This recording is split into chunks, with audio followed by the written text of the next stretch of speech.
flicker like broken halos. Whispers gather in the smoke-filled air.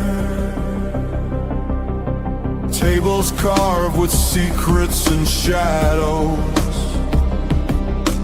Every story's a wound laid bare. The kettle's boiling with a restless rage. Justice written on an unseen page. I sip the silence, bitter taste, waiting for the ghosts to show their face. At the True Crime Cafe, we serve up the pain they try to hide away. Pour another cup of the truth you crave. Raise your glass to the names they betrayed.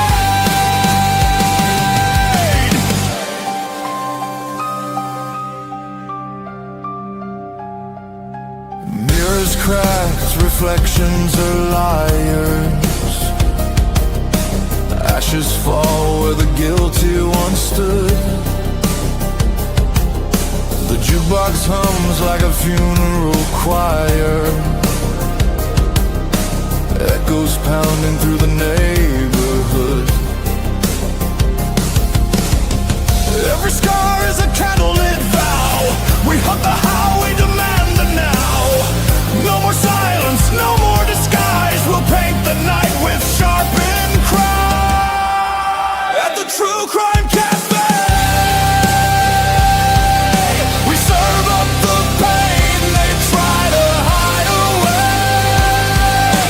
Pour another cup of the truth you crave. Raise your glass to the names they betrayed. This is not a sermon, it's a battlefield hymn, a requiem dripping from the bottle's rim. The guilty write stories in invisible ink, but we'll drag it all up from the edge of the brave.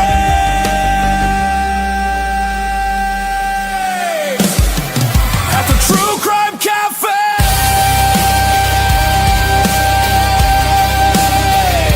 the reckoning burns like a black bouquet. Every shadow will pay.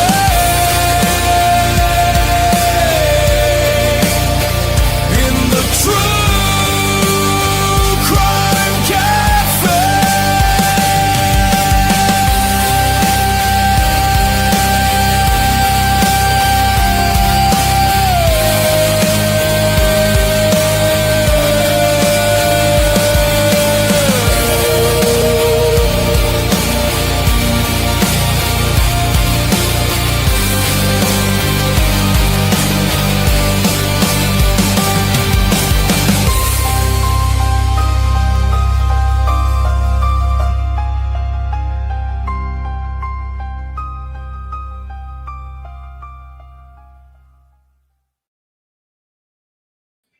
All right, all right. Welcome back to the cafe, guys. We're open for business.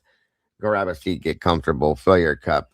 Let's get into this. We got a great show scheduled today for you guys. Being joined by another amazing creator out there. I'm super excited for this. I've been looking forward to this for a long time, and I finally got the honor and opportunity to have her join us today. I'm super, super excited. So thank you all for being here for this. We're being joined by Miss Logan from Bronx Tales True Crime. And I'm sure you guys know the channel. Most of you guys are probably already subscribed over there. But if not, we got to make sure that you guys are for sure. Her and her awesome, adorable dog. I think he's amazing. Bronxy, or he or she. I got to make sure I'm come correct with that. But absolutely adorable. I love watching her stuff. And she's on point, guys. From what I've been able to tell so far, we're definitely going to have a great conversation today with this. So please come on in. Make sure you share this out. Make sure to hit the like button. There's her link right there, guys. Make sure, I'm telling you, make sure that you guys are 100% subscribed to that channel, guys. Sorry about that. And you will be disappointed if you do not do it, because you're going to miss out on so much great stuff. Speaking of that, let's bring her on in, guys, and get this train moving. Here we go. Welcome, ma'am. How are you today? So good. How are you? It's so good to be here finally. Yes, yes, it's wonderful to finally be able to get together with you, and I'm glad. Like I Absolutely. said, I'm glad you're feeling better. Um, Absolutely. so much crazy stuff going around these days. Oh It's my God. nuts. It's so bad. It's either you get the flu or you get pneumonia, both of them equally as bad. So I Yeah, hope and nobody has gotten it because, ugh. I know one of my lead moderators. She's been sick. Mm, Her daughter's also one of my. She's my I don't even know what she's my creativity designer for my merch shop, and she does a lot of other stuff. But they're both sick, and ugh. it's just going round and round. So And it's bad this year. It's, it seems like it's worse than that big C thing was. You know what I mean? oh Uh, yeah, I definitely got it where I had that before, obviously, mhm. but it seems like what I caught this time was much worse than that. It was Yeah. definitely pneumonia, but much worse.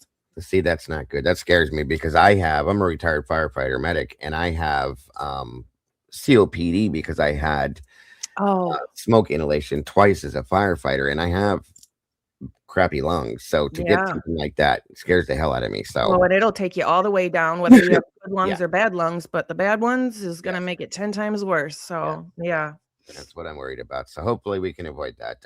I eat my vitamin C every day and all that fun stuff. So, Yep.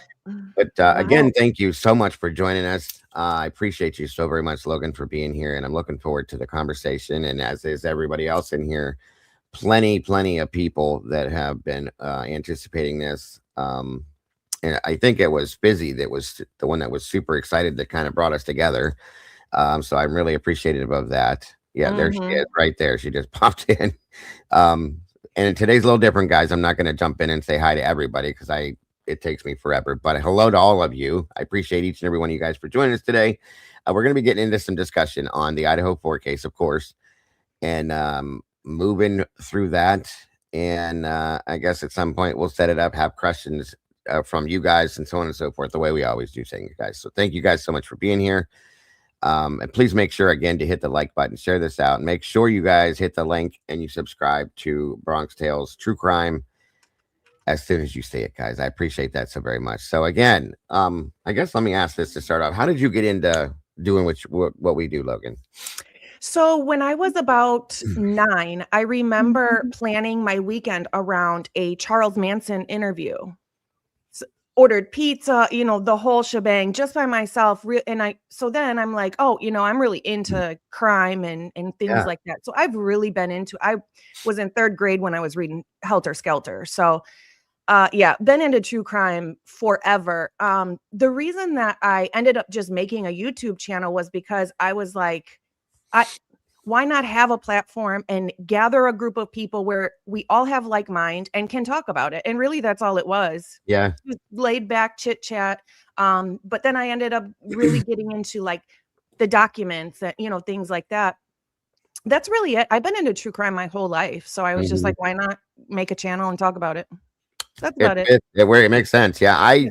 I just a little bit on me. I started probably about 9 years old. I started reading. They were called. I don't know how old you are. I'm not going to ask you. That's rude. I know, but I'm 51, so it's been a long time. And I started I'm not reading these far books. behind you. They were called Encyclopedia Brown stories. Okay, and he was a kid detective. Blah blah blah. So I started reading through all those, and every book they ever produced I read, and they had like multiple endings you could read through and change and all that kind of stuff. They were pretty fun.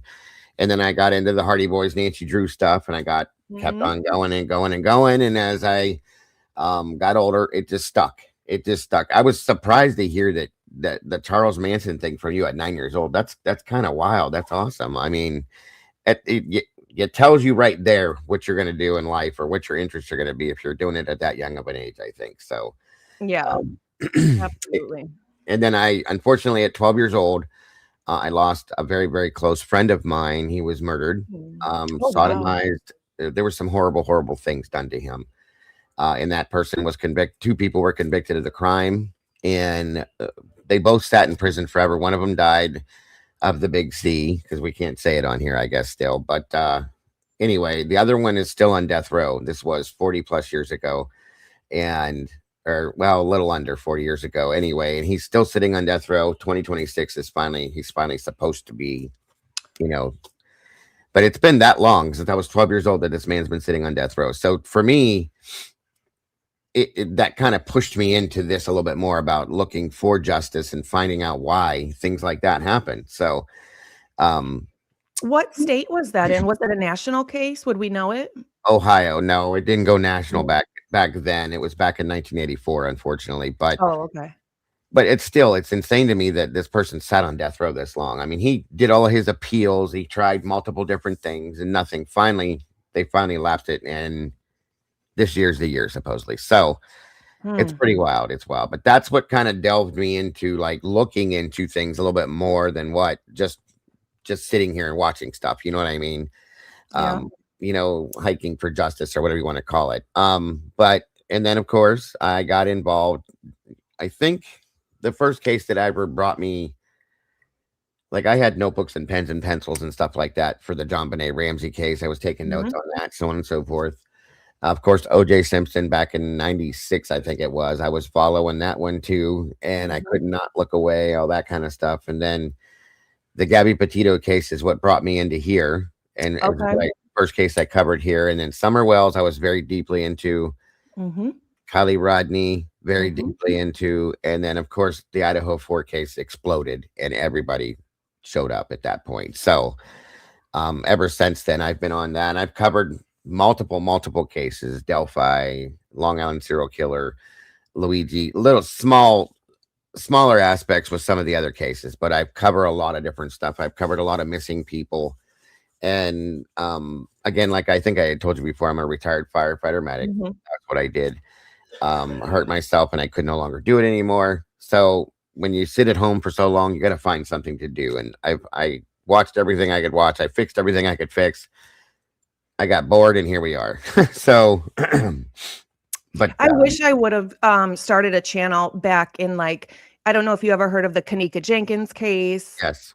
Yeah. So I wish I would have started it back then with Chris Watts, and because Oh, yeah. I was into John Benet Ramsey. I was in third grade when OJ was found not guilty, and I talked my principal into pulling a TV into our gym so we could all watch the verdict, and everybody cheered, and I'm like, so this entire room thinks he did not do it, and I'm the one who thinks he did, and I'm the only one who thinks he did. Like, oh my gosh.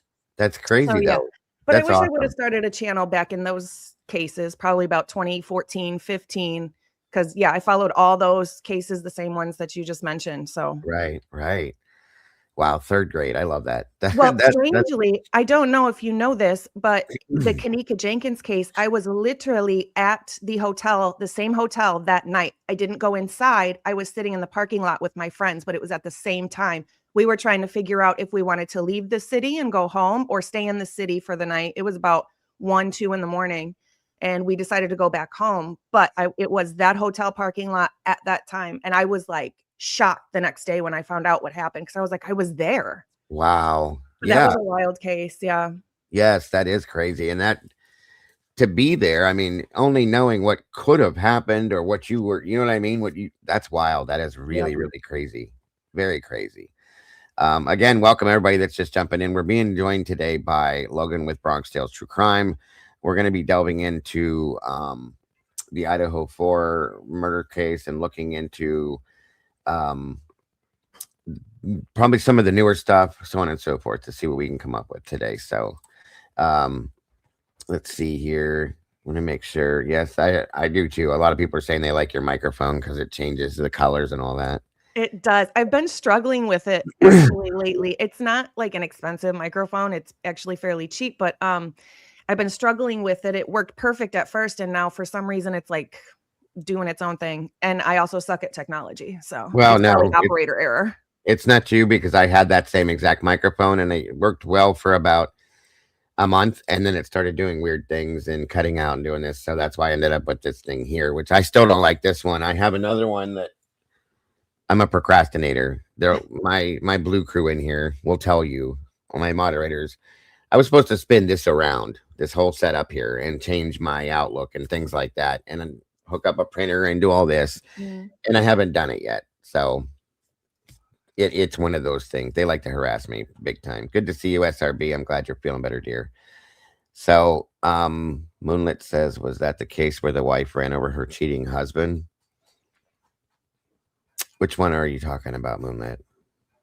Kanika, is that what she's talking about? Kanika's the one where she was the younger girl found in the freezer at a hotel. Yeah. The same night they had a murder mystery dinner that's located right next to the place that was busted for organ trafficking. Bingo. Bingo. Yeah. So I don't know if you were talking about something else, Moonlit. I'm sorry. You would never harass me. Oh, of course not, Meg. No. Hey, Moto Man. Yeah, I'm sure we share some of the same audience too. Yeah. Awesome. Good to have you guys here. We got 89 peeps in the house, guys. Make sure to hit that like button, guys, if you will. So, yeah, we only have 39 likes, guys. Come on now. We have a guest today, guys. You can at least like it for her and pretend like you like me or something now. Come on now. Welcome, everybody. Come on in. Again, sometimes it takes time for the room to fill up. But again, so what was your biggest, obviously, I know you cover the Idaho 4 case. Let me ask you that to start off with. What was the biggest thing with the Idaho 4 case that drew your attention to that one? Well, obviously you hear it on the news, right? 4 students horrifically attacked in their sleep. And then, so I followed it at the very beginning, just like everybody else did. And, when you're looking for a suspect, I feel like it's draws everybody in because everybody's looking for, this site and that site for pictures and connections and this person and that person and so I was doing that whole thing. But it was the moment that, and I was very into spending my time digging into it before they had an arrest. But as soon as they arrested Brian Koberger, when I saw him on the news with his perp walk, my intuition said, no way. Number one, did one solitary person do this? And him, like, he doesn't look coordinated enough to me to be able to do that. Thank you. Yes. And then the more that came out, but that's initially what it was. I literally, the second I laid eyes on him, I was like, that doesn't sit right with me. That doesn't look right. Yeah. There's something wrong here. It's interesting you said that because, knowing that he has dyspraxia is another problem for me. When I looked into all of that, I have a bit of a medical background, so I knew a little bit about some of that stuff. And then my wife, she doesn't get involved in this, but we talk a lot. She's got 2 degrees in psychology, so we talk about the psychological aspect of the case and stuff like that. She never believed. She said just looking at him and the things that he does doesn't make sense. Now, my biggest issue again with the case was obviously the 8-hour delay, why nobody called 911, how there's 2 survivors in this whole situation, blah, blah, blah, and all that stuff. And then, like you said, as things unfolded, it got so much more evident that I literally sat on the fence for almost 2.5 full years saying, okay, I'm not going to say he couldn't have done it, that I don't know that he did it. He could have done it, I guess, but show me some proof, which they never did. And over the past 6 months, I think, is when everything kind of unfolded to the point where I jumped off the fence and stayed on the fully innocent side of the table for me, at least, because in my mind at this point, I believe that there's nothing that this man had to do with nothing at all. That's my opinion, of course. But thank you so much, Carol, for that. God bless. We appreciate. Super excited for this live. 2 awesome creators together. Thank you very much. Hi, Carol. So, and just so you know, I actually went to school first, and I haven't shared this with my audience yet, but I went to school for psychology. I didn't end up graduating, but I did go to school for psychology, and I have worked in the medical field for a long time. So awesome. And you don't have to graduate. If you go to school, I found this out too. If you go to school and take any of the classes or the courses they give you to take for psychology, you don't need to graduate. Once that's there, it's there, period. So, yep. And there's a lot to it because I helped my wife with her studies when she went, because she was a late bloomer and went back to school later. So yeah, it was pretty wild. All right, guys, let's see here. I think everybody's starting to flow in now. Again, thank you, Carol, for that. Very much appreciated, guys. Make sure to hit the like button. And if you guys want to today, before, during, and after, I've been pushing this a lot because I've gotten, YouTube gives us the explanations as to what we should do or shouldn't do. Make sure you guys are leaving comments as to what you think about the show today, good or bad. You're not going to hurt my feelings, I promise you. During, before, middle, after, whatever you want to do it, just please make sure to leave a comment. I do definitely read them all, and I try to respond to as many as I can. So thank you for that. So I know we were talking a little bit before about. First off, let me go into this. What are your thoughts on? Did you get a chance to look through the new crime scene photos that were dropped on photo dump number 4? Oh yeah. Yeah. What do Oh you? yeah. What are your thoughts on those so far? I'm in a sense, I'm glad they gave them to us, but Right. because so many people, and myself included, was like, "Hey, there's not enough red fluid here. There's just not in the Yeah. initial ones, right?" But now that we have these, the amount of red fluid matches, right? However, it's incredibly frustrating to me that it seems that law enforcement or investigators ignored many, many things that we see within these pictures that they could have done tests on, or just anything like that, that they seemingly either chose to ignore or ignored on purpose so they could continue with their own narrative. Like different, I think some of the gravity droplets should have been tested, because that obviously came from, more than likely, a perpetrator standing in the doorway, and it was Yes. either coming off himself or the knife. So you have two options. It's either that person cut themselves, Yes. and it could have been their red fluid, Yep. and found who really did it, but they Bingo. don't want to know that. Or it's a victim's blood. You have two options. So why not grab that and test it? And they did not. So Bingo. Yes. Yeah, we're on the same page because I just explained yesterday. I think it was in Xana's doorway. There was a lot of droplets right there, like you said, the gravity droplets on the floor there by the door. And I'm like, those don't look like they were touched. They're not swabbed or nothing. It doesn't look. Why would you not test those? Because exactly that person, in my opinion, I'll say this: whoever did this definitely had to have, in my opinion, cut themselves at some point somehow. Just period. That's how I feel like. And yeah, that could be their droplets. Or again, we don't know exactly. I don't know exactly, at least in my opinion, what weapon was used per se. I believe it could have been a K-bar per se, but I think there was a lot more to that than just that. So, but yeah, again, nothing seemed like it was tested in that aspect. And I also believe, like what you said, with there not being enough blood there on the scene for it to match what we were told, so on and so forth. But even more so, like in Xana's bedroom, you can definitely tell something bad went down in that room. oh yeah. No doubt about it. My issue, though, and I'm curious what your thoughts would be on this as well, is in Maddie's room with the photographs we saw.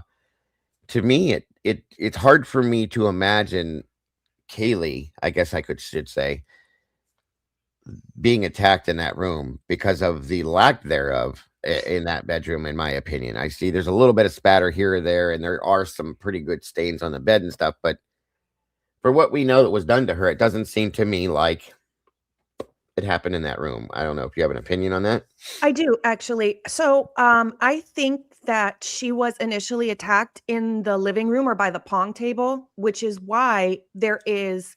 So we've got blood mixtures of Kaylee and Maddie Mhm. in the house, but we have 100% just Kaylee's red fluid on the pong table in the living room. So in my opinion, that's where she initially was attacked. Yep. Now my question is, how did she get back upstairs? Because why would she run up there? She was into true crime, so Yes. she would know better than to Yes. run upstairs and trap yourself. Yes. Yes. So my question now is, how did she get up there? Exactly. And so we're completely on the same page, because that's yeah. exactly how I described my feelings, is that if we're to believe anything that Dylan said, okay, the story she tells, how she hears Kaylee go upstairs, then come running back down, there's somebody upstairs, so on and so forth. So I have thoughts on that. And I believe that, real quick, my thought or theory could be that she went upstairs at some point, maybe even tried to go to her own bedroom, got into bed because it looks like it was folded back. And Murphy goes scratching at the door, whimpering, whining because he hears something, or Kaylee heard something, gets up and goes to walk in the room and sees this person. Either they had already attacked Maddie or they were in the midst of it or something, and she bolts, runs downstairs. They chase after her and possibly catch up to her either in front of Dylan's door, maybe coming down, because there was they did a lot of amino black testing in her doorway there, you know what I mean? And coming down the stairwell also, but going around that pong table, possibly, like you said, nothing but Kaylee's blood on the pong table, and there's a mixture on the half wall, and we did have Xana's blood behind the the bar cart thing too, but still mostly Kaylee's and nothing but Kaylee's on that table. So it made me wonder, did she get attacked there? Did it start there? Because she had some back, some of her injuries were on the back of her body. Okay. Or I believe they said, and again, I don't hold, like, you're welcome to do however you do things here. As if you do it on your own channel too, whatever you're comfortable with. I don't hold back words. I just say what it is, because I believe we have to be real with, you know what I mean? I know YouTube doesn't like certain things, but I just say what it is. But anyway, I believe one of her injuries was that her liver was severed and things like that. And that to me was possibly happening from behind. If somebody's chasing after her, trying to catch up to her, attacking her at that aspect. So I feel like she may have been trying to run to Xana's room, maybe to get protection from Ethan, or just to get to other people to protect her, or possibly even running down the stairs to get out of the house. You know what I mean? Yeah. But it was hot right there. So there on that aspect is kind of where my theory formed in my mind about what could have went down with that. So. And it's kind of like Occam's razor. Like, that makes the most logical sense because she's got injuries on her back. If she was upstairs in Maddie's bed, how would she necessarily get those injuries to her back? Now that we have 100% of her blood on the pong table, I agree with your assessment, basically. But I also think that when she came down those stairs, she was met with another perpetrator on the second floor. There you go. See, yeah. And that's something, you guys, we need to keep in our minds, that I think everybody has the mindset, because it's been shoved down our throats so bad. One person did this. I've never believed that. You guys know that. I've never believed that this was one person. I think that there were a couple people inside and a couple people possibly outside as well, which is something I was told by, I don't know if you're familiar with the WSU mom, Kim. Okay, she was on my show multiple times way back 3 years ago and told me lots of things that have actually kind of come to fruition at this point. It's weird, but you know, so that was one of the main things she said is that, you know, Dago, I believe there was either 3 people inside and 2 outside, or 2 people inside and 3 outside, something like that. And it's always been that. So it kind of always stuck in my head that that's a very grand possibility. So I do believe there was more than one person in the house, because if you think about it, like, there's no way that you're going to, like, hold all these people down while you're attacking somebody else, keep everybody calm and in the house and subdued. It's just not possible, not even possible. So. And in my opinion, I do believe there was a knife or a K-bar used, but I believe it was used along with a different weapon on the second floor and a different weapon on the third floor. So 3 technical weapons in my mind is what I'm seeing, just with the injuries and some of the evidence and things like that. Yes. No, I agree with you. I do agree with you wholeheartedly. Ms. Potts, thank you for joining us today. Stain F on the side of the pong table is actually unidentified, according to the state's expert rebuttal duck. Thank you. So that could be maybe one of the perpetrators' blood. Just saying. That's interesting. I don't know if you ever followed Miss Potts. She's got a channel herself, and she does a lot of it. Yeah, she does great things over there. Yeah, love it. I'm grateful she's here with us today.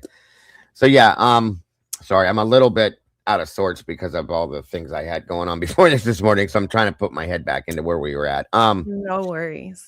And again, I'm very badly ADHD, so I jump all over the place. If I don't say something, I forget it. I ask you if you were ADHD earlier when you said you were a procrastinator. Yes, I am bad. I have horrible ADHD. I'm the worst procrastinator too. Yes, it's horrible. So please accept my apology up front. It's not on purpose, guys. No, it's not at all. I promise you. They know me. They know how to deal with me too. That's the thing. So thank you so much, Robin. Again, Robin is I work on another panel at night with Devil's Advocates. We do the Crimes After Dark show, and Robin is one of the advocates over there, the producer for that show too. So sweet. Yes, great to see you in here, Robin. Thank you for joining us today. So okay, now where was I at? So multiple people, yes, inside the home, so on and so forth. I truly believe that. Now, I did have another thing that I have a big issue with too, and then I want to get into some of the stuff we were talking about with the newer documents and stuff, but the footprint in front of Dylan's doorway. When I went through the photographs with this, we were going through this in my Discord with my mods too, and then over on the Devil's Advocates panel as well. that footprint bothers me really bad because I never realized that it was running parallel with the doorway. I thought it was pointing outward or inward. Okay. So to see that kind of gives me a different frame of mind completely with that footprint. And I'm gonna call it what it is. I think it's hers. Okay. It may not be, but I think it's hers. But whoever it does belong to, based on the way it's shown to us, it looks like that person's standing there straddling her doorway, watching something go on in the living room. Okay. And I had to wonder if that was her or whoever it is again. Did they watch that scenario that I just played out in my mind and told you about of Kaylee getting attacked in that living room area by the pong table area? Were they standing there in the doorway watching this happen? And that's kind of what I'm thinking now. I don't believe Dylan's story about I opened the door 3 times and I watched him go out there. You can't even see that doorway from her doorway if you crack it open first. But no, I don't believe any of that. Any thoughts on any of that? Yeah, so I'm at this moment, because they're so new and I'm a huge skeptic, so I'm not convinced that that's even a footprint, only because I don't, and it's because of the picture itself, really, that I don't necessarily, I can't see the roundedness of like a shoe print like I was expecting to. Yeah. So I'm not 100% convinced that it's actually a shoe print, but I don't have much else to go off of. So let's just say it is a shoe print. I either thought, I know it came out that it could possibly be an officer's, but I still think that might be a little bit weird. Yeah. So my initial thoughts on it, if it is a footprint, is either it was somebody else standing there by her door, like listening, maybe like seeing if she was, what she was doing in there, if she was going to come out or whatever, standing there watching, standing there waiting, or it could be her stepping out of her door to like peek around the corner, to like see around the corner. Right. I just, at this point, I don't really have a set thing that I'm set on right now for what I think with that. I'm not even convinced at this point it's actually a footprint. Gotcha. Very well could be. I just haven't looked into it that much, but just the looks of it is kind of just weird. I also thought it was going to be a footprint as if you're going either into the room or out of the room. Yeah, I think we all did. Of it's strange. Yeah, when I looked at it, I was shocked about that because her door had to be all the way open for that to be that way. Because from what I can tell, looking at it, I kind of did a whole tracing thing with it in my own mind and did this and did that. It looks like the toe, if it is a footprint, is facing the door frame, like where the door hinges would be. So it's kind of hard to imagine like you'd be walking into the wall if you're, what I mean? So, and I went and grabbed a pair of my Vans and I'm an old ex-skateboarder, so I'm kind of still in that mode in my mind. I still have these shoes as if I'm never going to do it again. But I have Vans, I have Chuck Taylors, Converse, and all those. And I checked both of them. I was looking at them just because I had seen somebody had left a comment somewhere about maybe they were Chucks or something like that.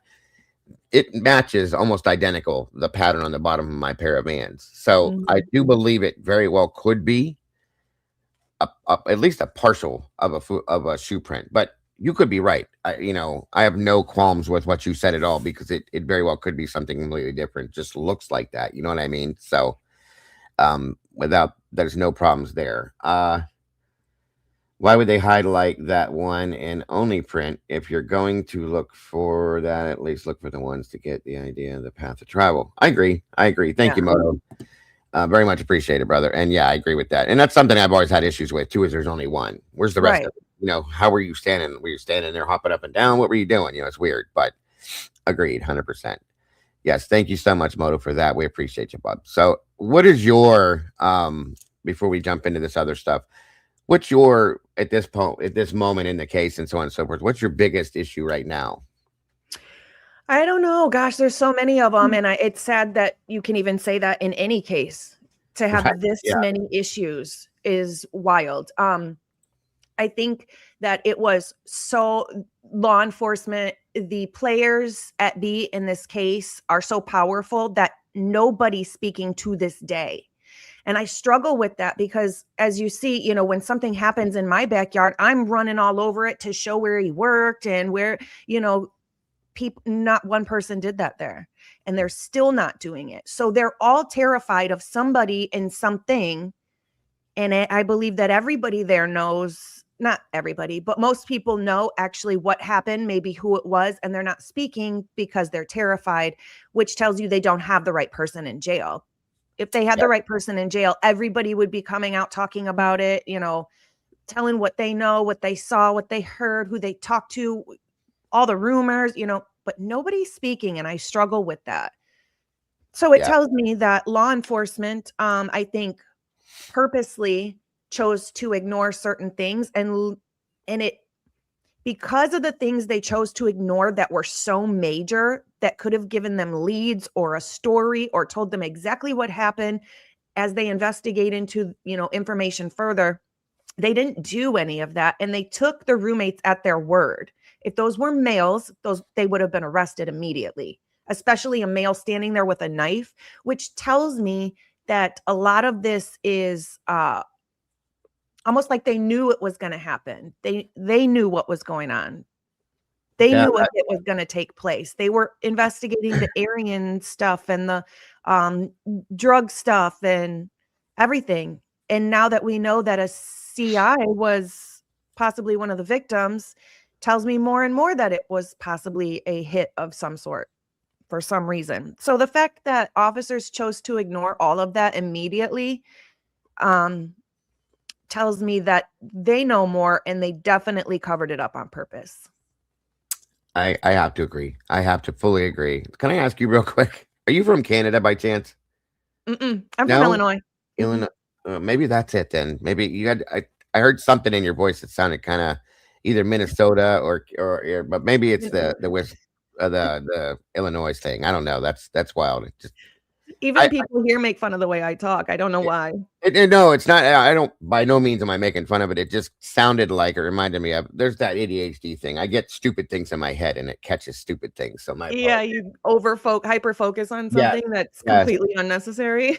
So unbelievably weird, and that's me. My apologies. All right. So as we were starting to talk about a little bit in the beginning, there was some new stuff that dropped. Yes. And there's quite a bit of it. And I haven't truly gotten to go through it all, but I'm grateful that I get to do this with you, because I'm really curious what your take is going to be on some of this stuff. Now, if you don't mind, because I didn't get to go through a lot of this because I was crazy busy yesterday, unfortunately. I ran a show at noon with Typically Unique, and then I did my show, and then I was on the Devil's Advocates last night. So I never have really gotten to dig in. I just scanned what we talked about with Kaylee initially. Where is that located at in the documents? Do you happen to know the page? Because I'll just pull it up by page. Let me see. I actually took a screenshot of something that I saw, so I don't even know exactly. I didn't get it from the actual, I mean, it's in the actual documents, but that's not where I pulled it from. I grabbed a screenshot from Christy's Chaos. Oh, okay. Christy. Yeah. Yep. So she's one of my mods. She's awesome. Yes, absolutely. Yeah, she posted, I think yesterday, 3 pages of the autopsy, and it was just something I saw in Kaylee's that we'll go there. Then we will go there it for me, which is kind of what you surprised me when you told me that. And I don't know if you guys know this, but it's in these. Let me see. Where do you have it, Christy? Where do you have it? Short. Is it on her community post? Oh, here it is. Yep. It's in just like a regular post. Yes. Okay. Gotcha. Thank you so much. Bingo. I see it now. Because I don't know what page it's on. Technical report. Sheath was staged. Maddie. Here we go. Thanks, Logan. I appreciate the. Yeah. It's just an easier way to. Yeah, definitely. And this is wild. Can I blow it up? Yeah, I can. I should be able to. You can. And look at, where did I see it at? I think it was like number 9 or something on. Gotcha. And again, guys, make sure to subscribe if you have not yet to Christy's channel.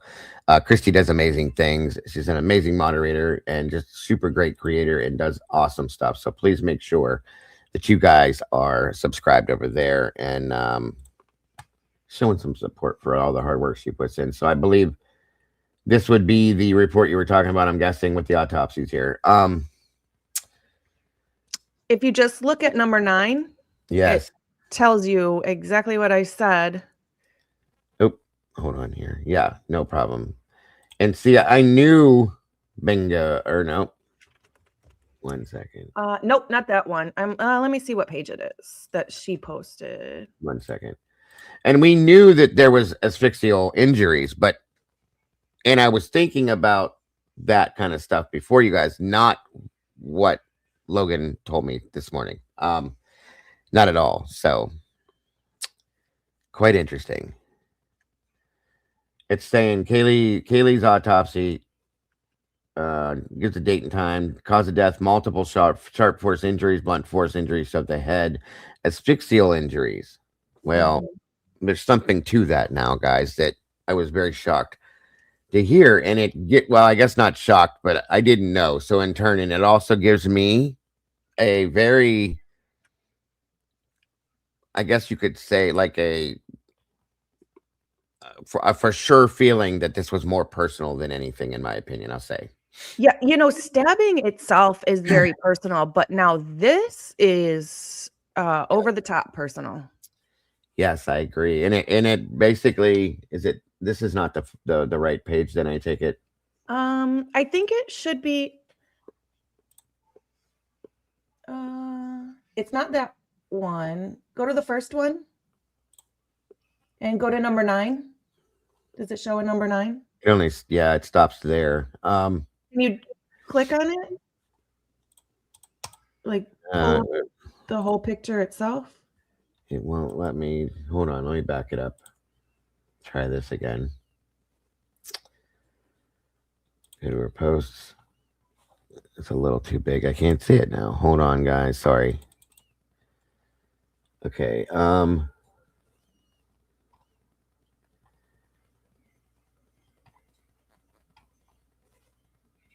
Autopsy reports Kaylee Maddie's and okay, so will it let you open that? Like just bring up the picture? Like double click on it? No? No, I don't think so. Okay, maybe see. Let me try to keep doing this and see if it'll nope. On that one? No. If I could find what page this is, I could just pull it up because I already have the document pulled up. I just didn't know exactly what page that was on. You sent it in DM. Oh, okay. Hold on. Page 5 of 88. Aha. There we go. Let's do that then. All right. But I think it might be actually page 6. No problem. All right. Give me 1 second. I'm so sorry about this, Logan. Oh no, I do this all the time. Like, wait, where did I put that? Where can I find it? Page 6 of 88. Here we go. Okay. Good stuff. And thank you, Fizzy, for sending it anyway, hun. Okay. Boom. Now I can blow that. This is actually better. Okay. Great job, by the way, with that, Christy, if you're in here. Thank you for putting out what you did. Oh, what did I just do?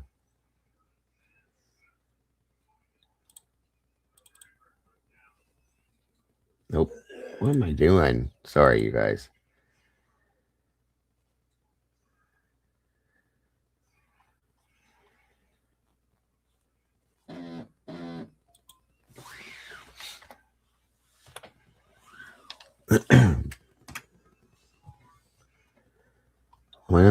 Did I just take myself out of this? I did, didn't I? 1 minute. Because that doesn't look right. No, it's not. I somehow or another I hit a button and took me backwards. So 1 second.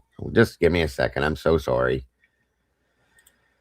I feel like I'm nervous for some reason today, and I've had guests on here multiple times. I don't know what is wrong with me today. Actually, I'll just email it to you.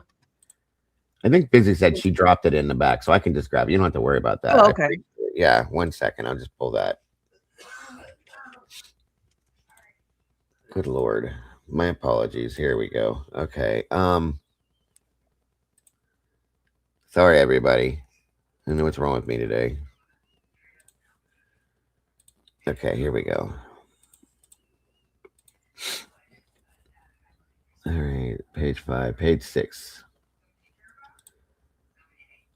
I That think looks right. is that the one there. Whoa, okay. Is there a number 9? Yep, There you there go. it is. Right There it there. is. Yeah, so it says, which we've already known some of these injuries to her. Okay, punctures of the outer table, the skull, injuries of the teeth and tongue. We know that her teeth were knocked out in a bad way. Perforations of the subclavian artery and vein. Hemorrhage in the chest cavities. Blunt force injuries included scalp laceration, bleeding around the brain, nasal fractures, scrapes on the nose and cheeks, bruising around the eyes, patterned bruises extending across the lower face. Petechial hemorrhages were present in the eyes and mouth. Now, she told me what this means, guys, and from my experience, I know what this means from being a medic. Okay, that means, and I'll let you go ahead if you want to, Logan. Go ahead and explain that. Petechial, guys, Sure. when your eyes are like blood within your eyes. For those of you who don't understand it, go for it. So, petechial hemorrhages is when you see a person who has been strangled, as their breathing is being cut off, all the pressure in their face from not being able to breathe, they get these broken blood vessels around their eyes, in their eyes. It can be around your mouth. And you only get that from strangulation. Right. She was Or strangled. either that, or if you've ever seen anybody that's passed away from a hanging Right. you Yeah. know, it's the same thing because you're cutting off the air supply. Yep. But she was strangled, Or a folks. garrote, or anything that Yeah. is around the neck. From my understanding, that there wasn't any type of anything around, like an object they could tell, because you'd be able to tell if an object was used to strangle her. Yeah. In Now, my opinion. But right. No, so I don't to believe me, it it's would be. strangulation. Yeah, I believe it's manual strangulation, Yes. Tomboy, not choking. It would be, there would have to be some kind of a pressure applied around that portion to cause the petechial to do that. The petechiae. I'm sorry. Yeah. Anyway, but yes. So again, yeah, like Hangman just said, to me, that's very personal, folks. Very, very personal. Okay. And if you go back and look, I don't even have to pull this up, but that in a lot of situations, like in relationship situations, when somebody is harmed, attacked, or even killed, there's a strangulation aspect to it. Some senses, they're not. So they're saying there's no marks around her neck. Well, again, it could have been that you could also put, kneeling on somebody that can do it there too. But it says the pattern bruises extending across the lower face. Petechial hemorrhages were present in the eyes and mouth, so around the mouth area as well, folks. Okay, blood alcohol. Now that's another big thing, was the blood alcohol content of 0.107. And did you happen to notice that what Maddie and Ethan's blood alcohol levels were? You know what? I stopped when I saw petechial hemorrhage because it kind of blew me away. Yeah. I expected it, and so I don't know why it did, but as soon as I saw that in writing, it kind of blew me away, just because of some of the stuff that Mabbott said and things like that. So I was really stuck on that. I just saw that this morning. So yeah, and I'm just right. I see. I didn't get to that. I'm seeing this now though. It says patchy hemo aspiration pattern with evidence of blood in the upper and lower airways. So maybe she did. But I'm still feeling like you would have to. I'm thinking, you guys. Maybe she did choke on her own blood, and that's where the aspiration or asphyxial came from. But it's still to get. I can't imagine that would cause petechia. Well, then again, choking, it could. I'm gonna have to look into that a little bit more, but it's still crazy. And then Fizzy said she sent something on that. Stab and incised wounds of the scalp, face, and neck, stab wounds of the chest, and incised wounds of the upper extremities, of course. And another one that they had said before too was that there was an internal intercranial fracture, meaning like, and that's an odd wound and injury for me, because it almost sounded like something inside of her skull was damaged, like coming outward, if that makes any sense. Oh yeah. Unless it was, from the blunt force going through her facial. I'm sorry to be so morbid, you guys. Trigger warning. And through this area and then coming out through the skull, possibly. I don't know. It could be. I'm just saying, there's a lot to this. Smothering, strangulation, or yeah, okay. Let me see. And also, I was given that. Thank you, Fizzy. Okay, here we go. We like to do this just to try to give everybody blunt force trauma to the head. Okay, that's not the right one. 1 second here. Where'd it go? Is it this one? Yeah. Okay. So this is what choking on the blood or obstruction would be. It's more consistent. If someone aspirates or chokes on blood, it can interfere with breathing, increase pressure in the chest and head, impair venous return from the face and eyes. That combination, yes, well, there it is. There's your answer. It can cause that if you choke on your own blood. So there you go, Tomboy. Will produce petechial hemorrhages, especially in the eyes, around the mouth, sometimes on the face. Depends on the duration and severity of obstruction, whether breathing was significantly compromised. So I got to wonder, was it just that? Or did somebody, and especially if there's something around her mouth, I wondered if maybe, and I hate, again, to be so morbid when I say this, but there was talk before about like being bound and gagged. I'm not saying that's what I think, but I can imagine, like, if somebody's screaming, they're going to want to quiet them down and maybe put something in her mouth. Well, and her dad said he said this in court to Judge Hippler. I hate the word gag order because some of the victims were gagged. Yes. And I got to wonder if you were to take, again, folks, excuse this, and trigger warnings, mods, you might want to drop some, like shove a sock in somebody's mouth down into their throat. And that would cause the same type of thing here. Okay. To shut them up. I'm just saying, I had to say it like that, but yes, that's very sad to me.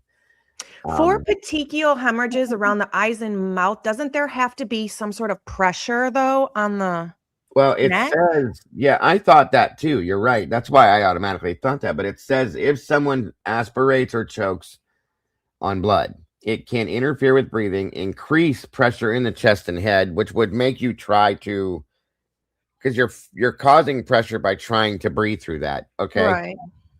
Impair the venous return, which is another big problem from the face and eyes, which in turn is going to cause the petechial hemorrhaging. Okay, yeah. And that says the combination of both of those would produce petechial hemorrhages, especially in the eyes, around the mouth, and sometimes the face. So yeah, Interesting. it is. I have a medical background. I'm still learning these things. I always thought, like you said, that there had to be some form of pressure here that would, basically it squeezes this area of your body and it causes the blood vessels to burst. So, Right. Thank you, Carol. Are the mods still in here? Meg's here. Oh, you quit? Okay. Sorry, Meg. Thank you, Moonlit. Let's see. No, I got you, Moonlit. I understand completely. All right. Hey, Kat. Good to see you, dear. Moving on. Anyway, so that is it's still very interesting. Now, moving on. Also, one of the things, that's why I'd asked you about it, that I noticed is that the blood alcohol level, okay, of at least two of them it was beyond like a level that I've ever seen. It's very high. Dangerously high, okay? And it was with I think it was Maddie and Ethan are the two that I saw. I'm trying to see if I can get back to that point. Let's see. And it gave the exact number was really up there. And just to be honest, there was another statement about Ethan, his level of Maddie's was 229. Yes, very zero. Wow. You see what I mean? 229. That is like, wow. For her size too. She shouldn't have been able to function at all. Oh, that's poisoning all the way. Yes, 100%. And just so everybody understands, I found this out yesterday. Brian, can you ask my question? I don't, hold on 1 minute, guys. I'm trying to keep up here. Ethan's was 122. And yeah, and there was a level of not Xanax, but the oh my god, Adderall in his system, so that you guys understand, the higher the number, the lower the amount in the system for when it comes to that type of stuff. Okay, if it's a amphetamine, I believe it is. So how come they said that there were no drugs found in any of the victims' system and the only thing was alcohol?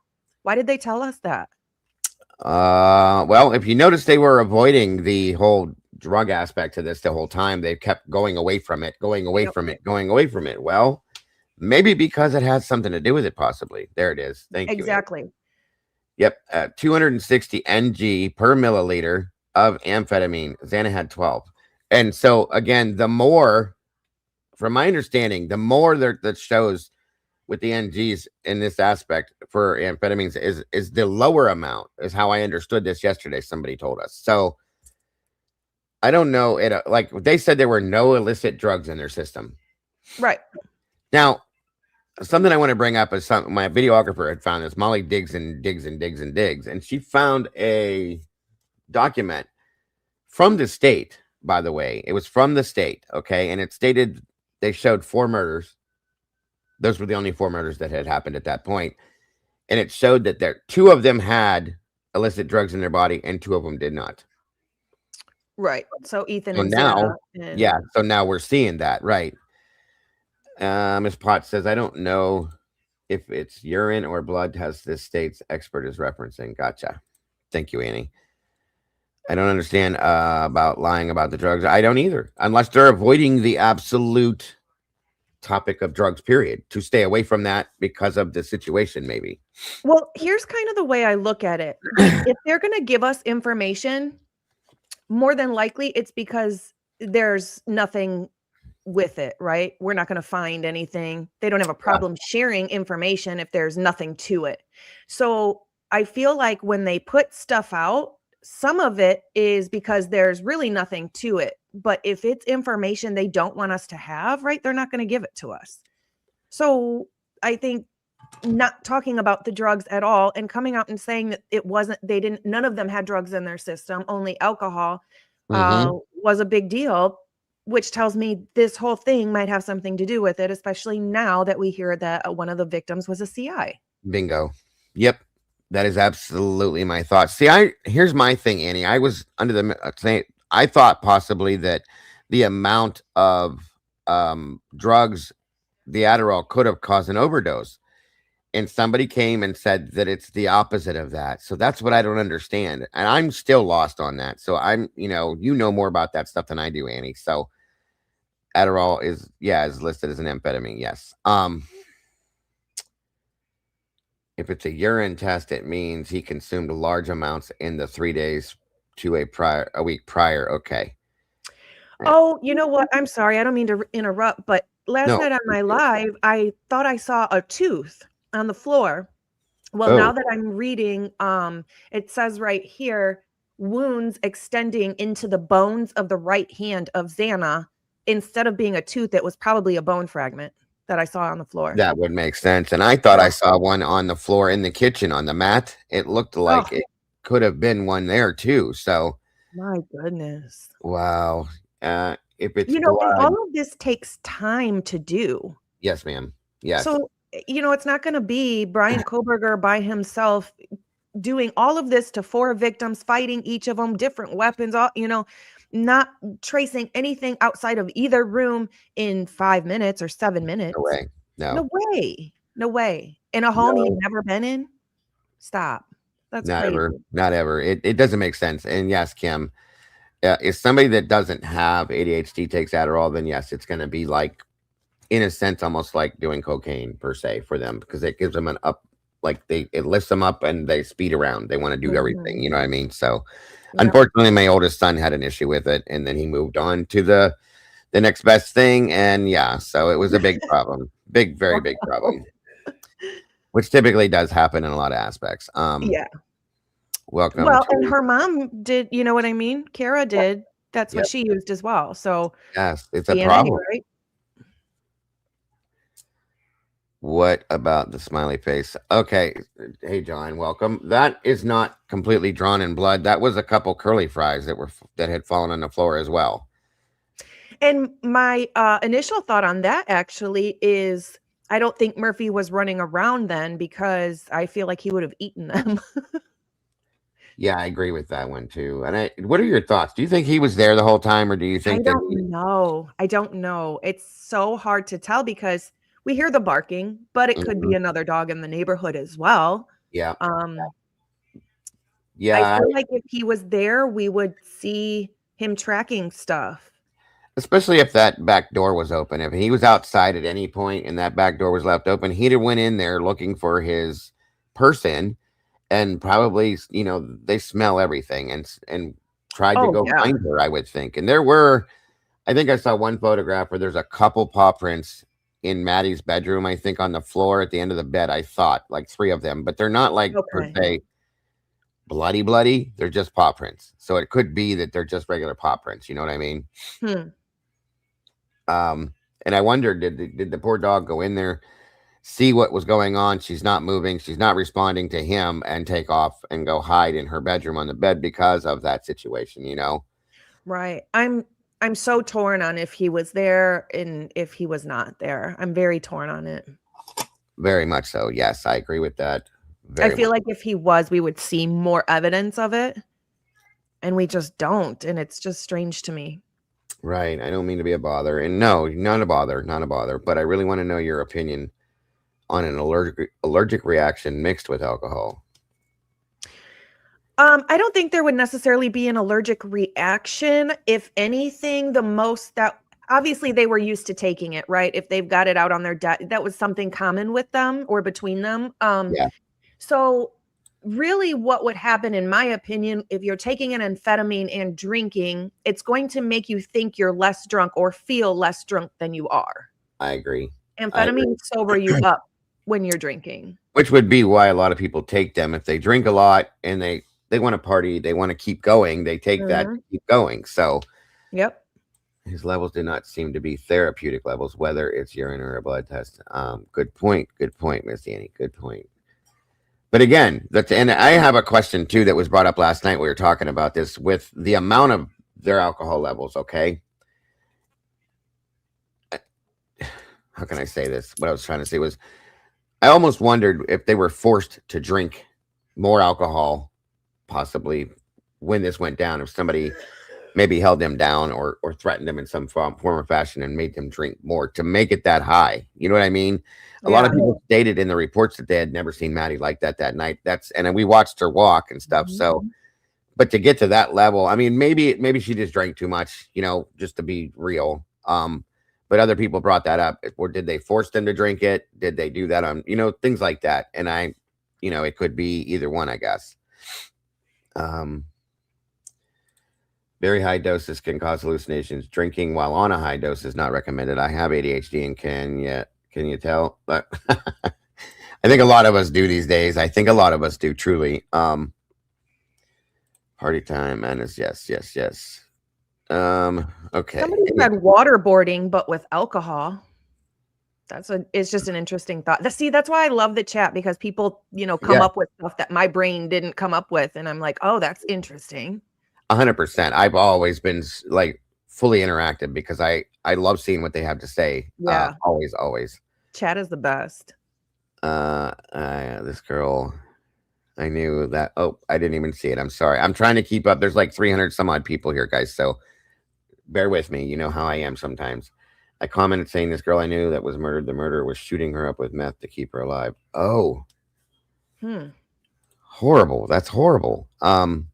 Now I don't know, like I said, I don't see anything that states that happened, but he also had the highest LR for the DNA under Maddie's nails, and SC could see their match next day after a profile was uploaded. As a consumer to a database law enforcement is barred from. Interesting. Very interesting. So moving. Thank you, Annie. I really appreciate your input, Annie. Then the profile was promptly removed after saw their match. Right. Okay. I gotcha. Yeah, they definitely are. There's a lot of lying going on here, folks. There's a Mhm. lot of lying and there's a lot of withholding. Why? That's my biggest thing is why. Like, and let me ask this question too. I'm curious what you think. Let's say that this didn't happen the way they said it did, okay? Mhm. Which I believe that most of us think it didn't. So let's say the whole thing I explained earlier. Kaylee runs down the stairs, this and that, everything else. Why does it seem like they staged this to look this way, that they died in their sleep? Why is that so important? I mean, that's what I can't come Well, to grips with. in my opinion, it's because look at Brian Koberger. Does it look like he could really take on 4 people that are awake and still partying, dancing with their dog, just coming in, eating their food? Does it really look like Brian Koberger could take on 4 people that were awake and aware? And no. So they need them to be in their bed sleeping for him to be able to pull this off.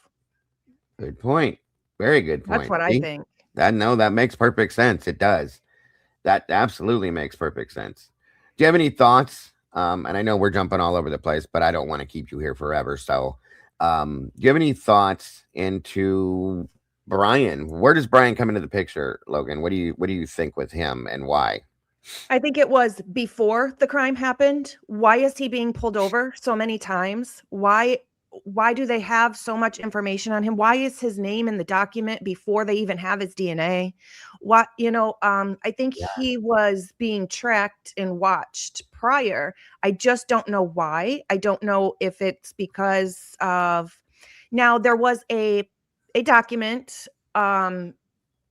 I think it was in the mix of the documents recently where his email was blocked out and it was redacted. And on top of it, it said employee email. And it was from WSU police, Pullman police. Okay. So did he get that job that he interviewed for? Did he Was get he involved did in he with get this? a job? Yeah. No. Right. See, you're not the only person that said that to me. And you kind of gotta wonder. So in that aspect, did he have something going on? And I've said this before, a lot of people believe that Brian does something or did something for the feds, so on and so forth, because of the way things went down, because of what he does, his education, stuff like that. But that's very interesting. Another reason that makes me think, he wanted to be involved with law enforcement so bad or Yeah, along those lines, right? Um, and another reason that makes me think it's possible that he was actually involved is because every single person who goes to prison gets a death penalty or a life sentence. They fight it whether they did it or not. Why is he not?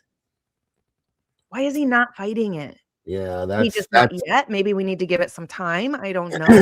But and that's kind of what I've thought. I've had the inclination that there's something going on right now as we speak behind the scenes that they're looking into proving.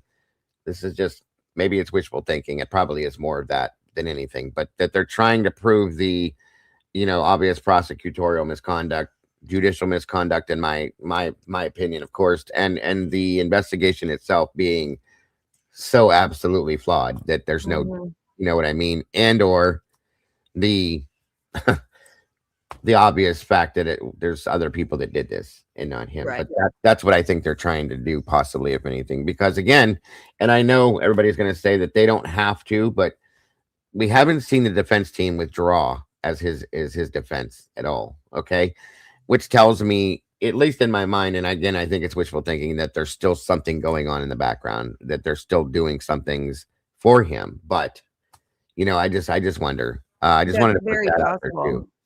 possible. I hope because I truly don't believe it's him. I don't at all. I don't either. And I don't feel like we're really off on thinking that because look at how many people in the world that have the same thought patterns as us. So, you Yeah. know what I mean? It's not a coincidence. It can't be this many people that are crazy. You know what No, I mean? that's what I said that yesterday or the This day before. I specific. said there's too many of us out here that think the same Right. way. I know there's people that believe that he did it. That's fine, but I swear to you, I've even noticed that the guilter side to this has shrunk, and there's a lot more guilters that are kind of walking over saying, hey, I see what you're saying now. There's people that were in the show last night over at Devil's Advocate saying, I see things differently now. I didn't see this before. Now I And get it. I have a couple people, I just started not that long ago, so we're still, on the process of growing, but I even had some people in my chat recently that said, "Hey, I'm here to be open-minded because I want to know something's not sitting right with me. I think he did it, but something just isn't sitting right. So I'm here to learn why you guys think that he did not do it." Yeah. And I'm seeing more of that as well.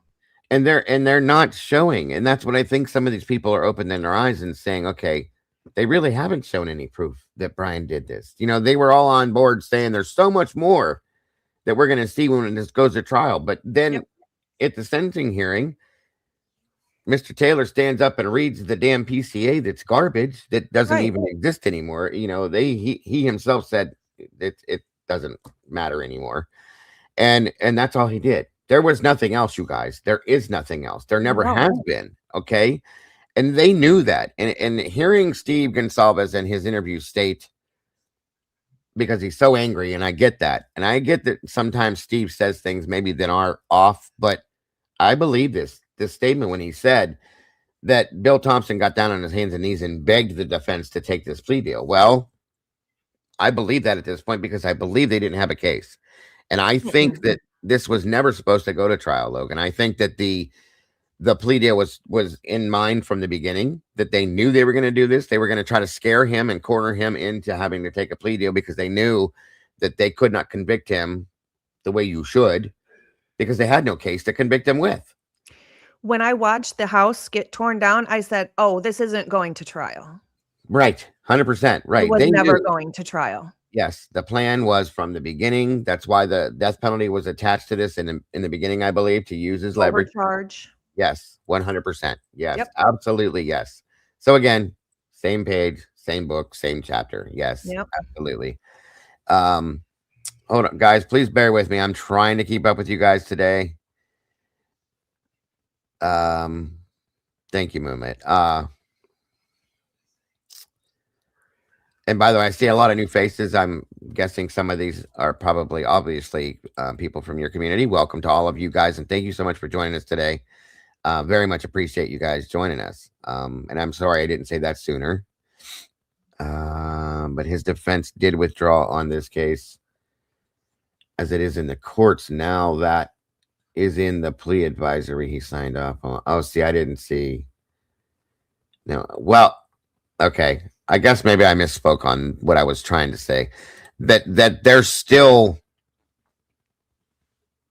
in the background, from my understanding. But they're obviously, if this goes into like a habeas corpus situation or an appeal aspect in that, they can't do anything anyway. It would have to be appellate attorneys, which I mean, I do know that Alyssa, I can't ever say her name right, I think. But anyway, my understanding is she is appellate authorized, or whatever that's called, certified. So maybe she would be on, but I don't know. But yeah, thank you, Busy, again. Make sure you guys subscribe to Bronx Tales True Crime, please, and thank you. Don't forget to do that, and make sure you hit the notifier, that way you don't miss anything that Miss Logan puts out, guys, because it's always amazing and always awesome. All right. Anyway, moving forward here, I was going to try to pull some of this other stuff up.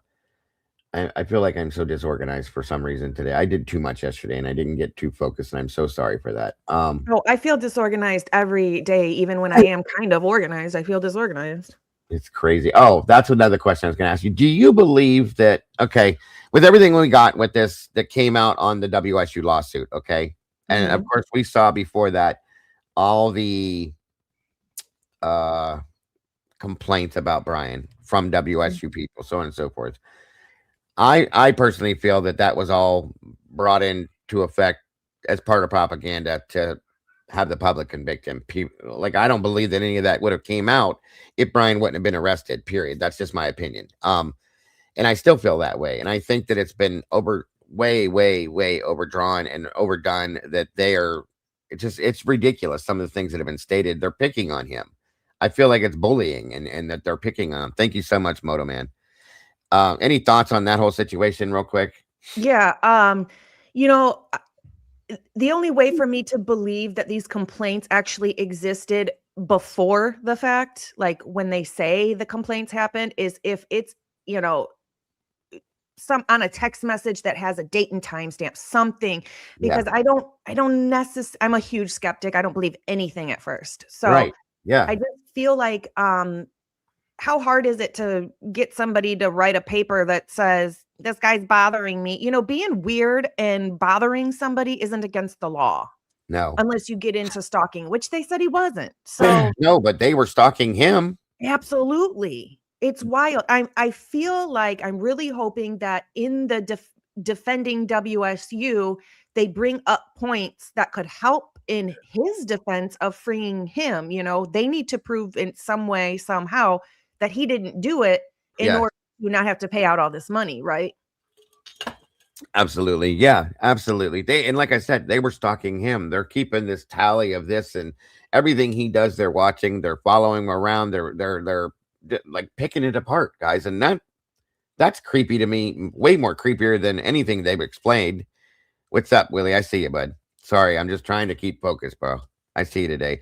By the way, I don't know if you're familiar with Truth Nation Uncensored. Willie is he grew up with Brian in the area over there, where Brian Really? grew up, went to school with him, and he knows his parents, so on and so forth. Yeah, I mean, they're not like best of friends, but he Right. knows of him, and they know each other's Wow. families and stuff like that. So, Wow.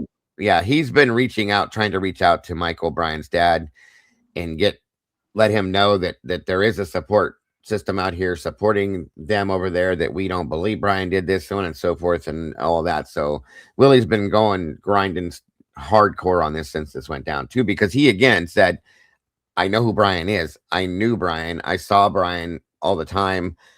They have friends and you know, together they know the same type people, so on and so forth. And this is not the type of guy that would do this, period. So that's why Willie's been advocating nonstop for this. So How come there's not one person in Brian's life that came out from his earlier life, right, prior to college, childhood, just an acquaintance, a classmate, anything that came out and was like, yeah, he bothered me too. He trapped me in a corner. He did that. How come there's not one person? because he never did that. That's my opinion. Now there were people that tried to come out, like on a couple of one of the interviews Willie did, and he spoke to a couple of people, but they tried to, all the stuff you saw of people that knew Brian from his hometown area and stuff, anything that they interviewed them, when they said it, they took everything out of it that could be positive whatsoever. Oh, I believe it. Yeah, there was the one guy he talked to said, yeah, that his exact words were mainstream media, F them. They're trying to paint a picture of a monster, and that's not who he was. And they completely, in the Nightline stuff, the Dateline stuff, anybody they interviewed that knew Brian from Pennsylvania, as soon as they would go to mention anything positive or anything, like Casey Arntz, the girl that was basically his girlfriend, okay? Right. They were always together, like Willie said, always seen together, so on and so forth. They would cut it. They cut it all out of there because it didn't fit the script for the propaganda. Well, because how does an incel have a girlfriend? Thank you. And like Willie said, they kind of screwed themselves in that aspect too, Logan, because they told that whole story about the pool party, right? That remember when they told the portion about where he goes and sits down between the two girls and he just didn't get an incel wouldn't do that. Right. You're not going to go walk up to two girls, first of all. You're not going to sit next to them. You're not going to strike up a conversation. You're not going to. My thing is Ashley Banfield not letting it rest about his thumbs up selfie when it's been said how many times, even ISP said it themselves, FBI said it themselves. No, he had lots of pictures like that in his phone, but yet she just won't give that a rest. That it was confirmation that he did it in the morning. Like, don't even get me started on Skeletor. I can't handle her. I cannot deal with her. I can't. Her voice makes me want to scratch my way through my wall. But they're all doing that though. That's another thing. Like her, she's a big one. They're still going with the fact that he cleaned his car with bleach, that his sister watched him do it. That's not true. They said that he threw his garbage in his neighbor's garbage can. That's not true. Right. That he had gloves on. That's not true. None of that stuff is real. None of it's true, but they're still running with this because they know if they don't, the world's going to see the truth.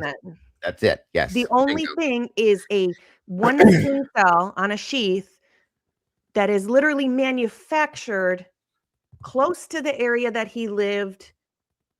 You know, like Pav said in one of his videos, you know, there's people that have to manufacture the sheath itself. There's people, their hands are touching it. There's people that have to, it has to go through quality. Their hands are touching it. It has to be packaged. Their hands are touching it. How do we know it's not a descendant from a family? You know what I'm saying? It doesn't, Right. No, that's a very good point. I never thought of that before. I there's just appreciate so you. much to it that make it not, that it could not be him. And mainstream media and guilters need those little things like he's a weirdo, that he has a thumbs up selfie to make him look like he is a weirdo, or else they have nothing. It's ridiculous. It truly So is bad. absolutely ridiculous. Yes. And it bothers me because I have a child. He's 19. He's autistic. Okay. And to me, when I realized that the man was diagnosed autism or ASD, whatever you want to call it, it automatically threw me into a different mode. Okay. I see now bullying. Okay. Mhm. I see that they're bullying a man that has autism that is Yeah. different. That's why I get so, and if you ever watch me go over the stuff from WSU, I just fling left F words here, there. I just start going off because I can't handle it. It's Wrong. frustrating, It's even when very, you don't have a loved one that has autism. It's yes, frustrating. yes, because you notice they're picking on this person because he's different. Mhm. Because he stands and doesn't know how to interact with you in a certain type of way, the way you think he should, or this or that. He's just different. It doesn't even make him weird, in my opinion. It just means that he lacks certain social skills, possibly, and that's not Mhm. such a bad thing. Okay, No, obviously he's a very smart person. right. It makes me wonder if some of those people were jealous because he was so smart, because he did know more. The one girl that supposedly ran out of the room crying because he stood up and said something to her because she was wrong about something. Well, he's correcting you. Okay. Right. Why don't Toughen you up. take it as, Deal with yeah, it. thank you. That's 100% what I said. So, He it's graded ridiculous. so hard. He would grade the females different. Well, no, maybe just those people that felt like they were graded harder weren't as good on their papers. Deal with, like, suck it up, be an adult. That doesn't make him weird or creepy because he's grading you the way he feels you should be graded. Yes.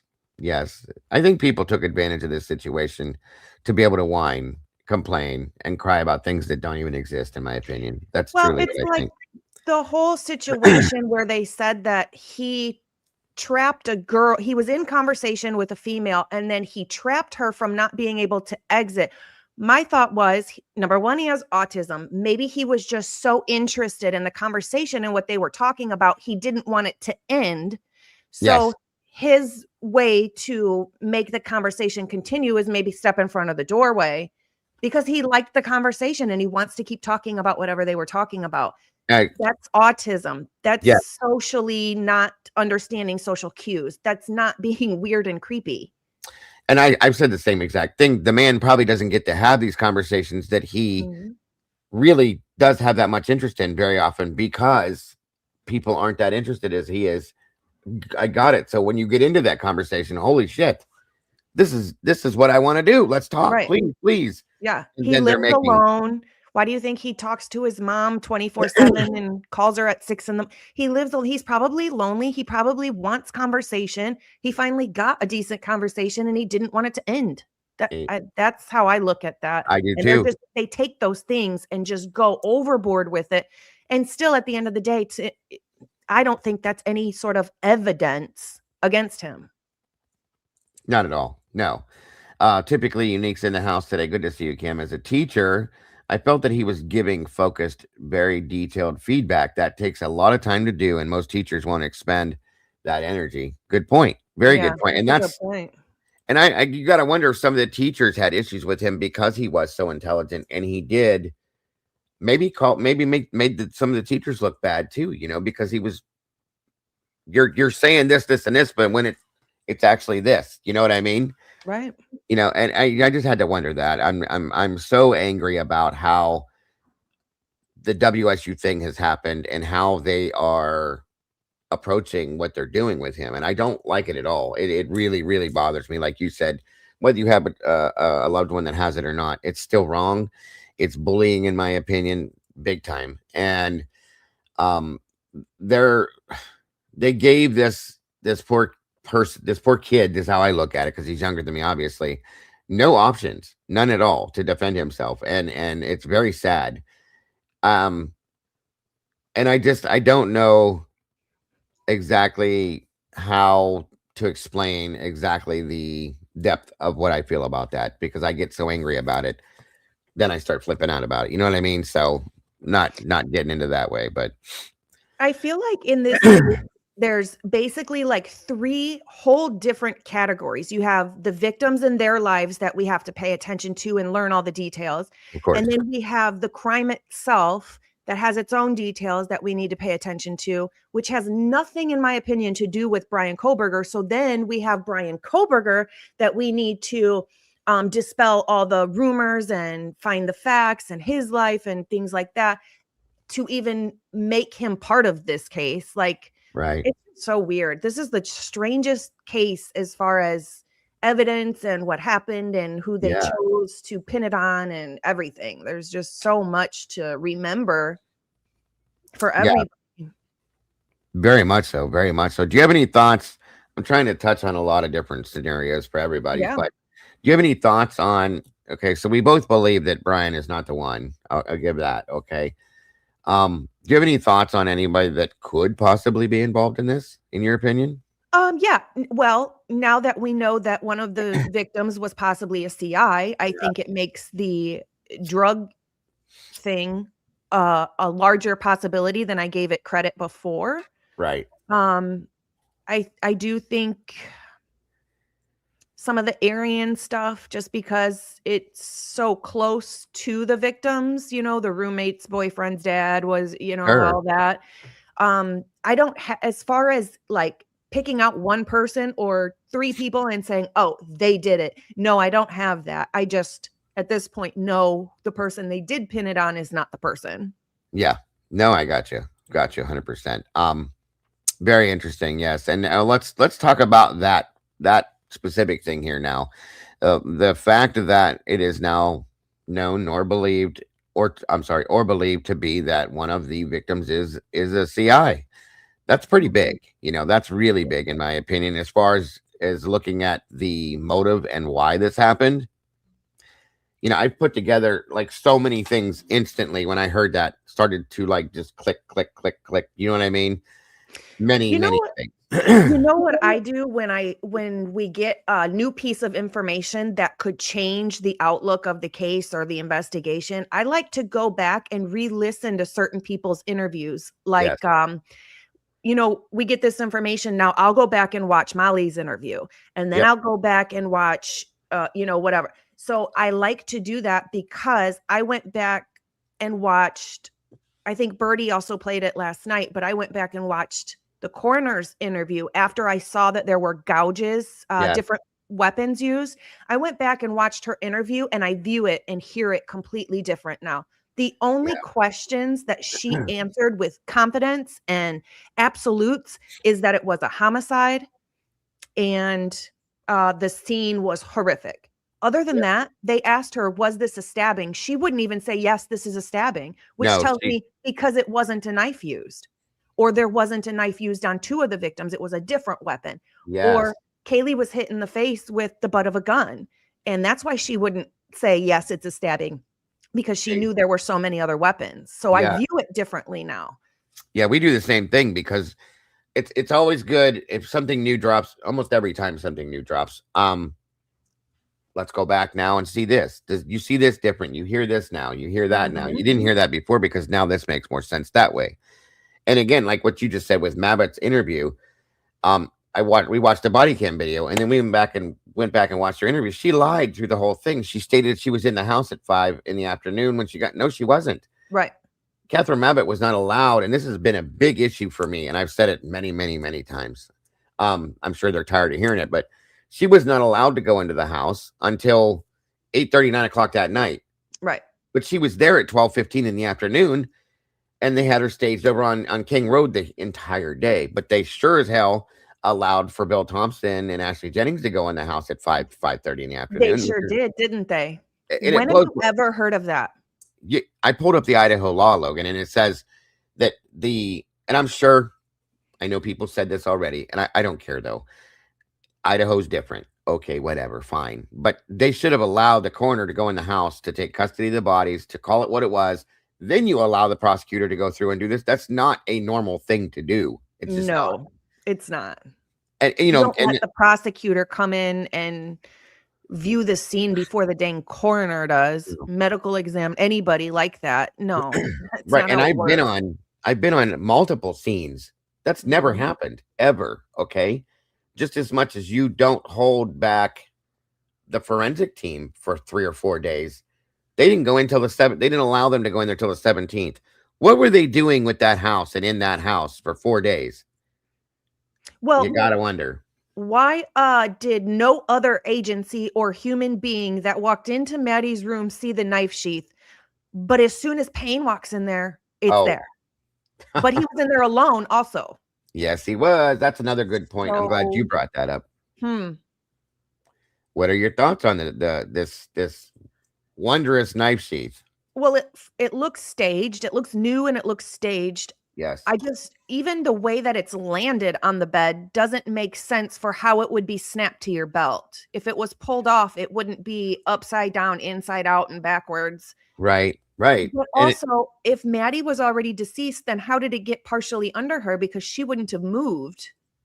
Thank you. And it's nowhere. It's not even where they said it was in the report. No. They said it was, and we went through this yesterday and just to reiterate what they said. It's supposed to be in between the two girls under Maddie's right side thigh. Mhm. Okay. It was on the left side of her body, on the outside of the bed, Mhm. down, like Senior Wazowski comes in. He's a retired Baltimore City police officer. He's Mhm. been doing a lot of stuff too. And he said it's basically like under the shoulder or maybe mid lower back area, but nowhere near her thigh. So again, Oh, no. they lied. Well, Okay. and how many witnesses said all the lights were on in the house? Right. So you mean the Brian, if they want to say it's Brian Koberger, let's say Brian Koberger dropped that big. First of all, how did it get pulled off? Second of all, let's say somehow it did. Well, the lights were on. Everybody has stated all the lights were on in the house. The DoorDasher said all the lights were on in the house. Well, that was 2 minutes before Brian Koberger supposedly pulled up. So the lights would have still been on in the house. And he didn't see that big ass knife sheath laying there. I mean, I feel like that's where he would have been standing to be able to attack both of them anyway. How did it not fall off? How is it just hanging off the edge? Like, it just doesn't sit right with me. He would have seen it. He would have felt it. You're right. Absolutely. And there was another report that stated that one of the forensic people, once again, 4 days later, they come in, pulled a blanket back and saw it. So that's not at all what we saw. Okay. Not even close to what we saw. It was almost teetering on the side of the bed. Like if you'd have bumped the bed or something, it would have fallen off. You know what I mean? Oh yeah. To me, it looks, and I use this as an example all the time because I don't have a K-bar, but I have this. But to me, okay, these things don't weigh much at all. If you bump something, it's gonna fall. And it was literally looked like somebody went, that looks good, and put it right there. Exactly. So if you're bringing a K-bar and that's your only weapon you're bringing, because that's what they want us to believe, and you have it in your sheath, when you go to walk away to put your knife back in your sheath, because you're not just going to carry it around or put it in your pocket. When you walk out those doors, you're not going to carry the knife in your hand. You're going to put it away into your sheath. So you're trying to tell me that it just wasn't there and he was like, oh, okay, cool, I'll just leave it there. No. They were already deceased. He would have gone back in and found it, gotten it, whatever. Well, yeah, bingo. Because here's the thing. Let's say you walked in. Most people wouldn't do this. It would be attached to something, I would imagine. Okay. Yeah. Anytime I've ever used this, it's attached to a belt. Okay. I don't just walk around carrying it. And anybody that has this plan in mind, in my opinion, is not going to walk in like this, because now you need two hands. Okay. How are you going to control the situation with both your hands full? That's dumb. Nobody's going to sit something like this down because they know that their hands has been on this. They know that it's evidence. End of story. Anybody with any common sense to commit a crime like this is not going to do something like that. That's dumb.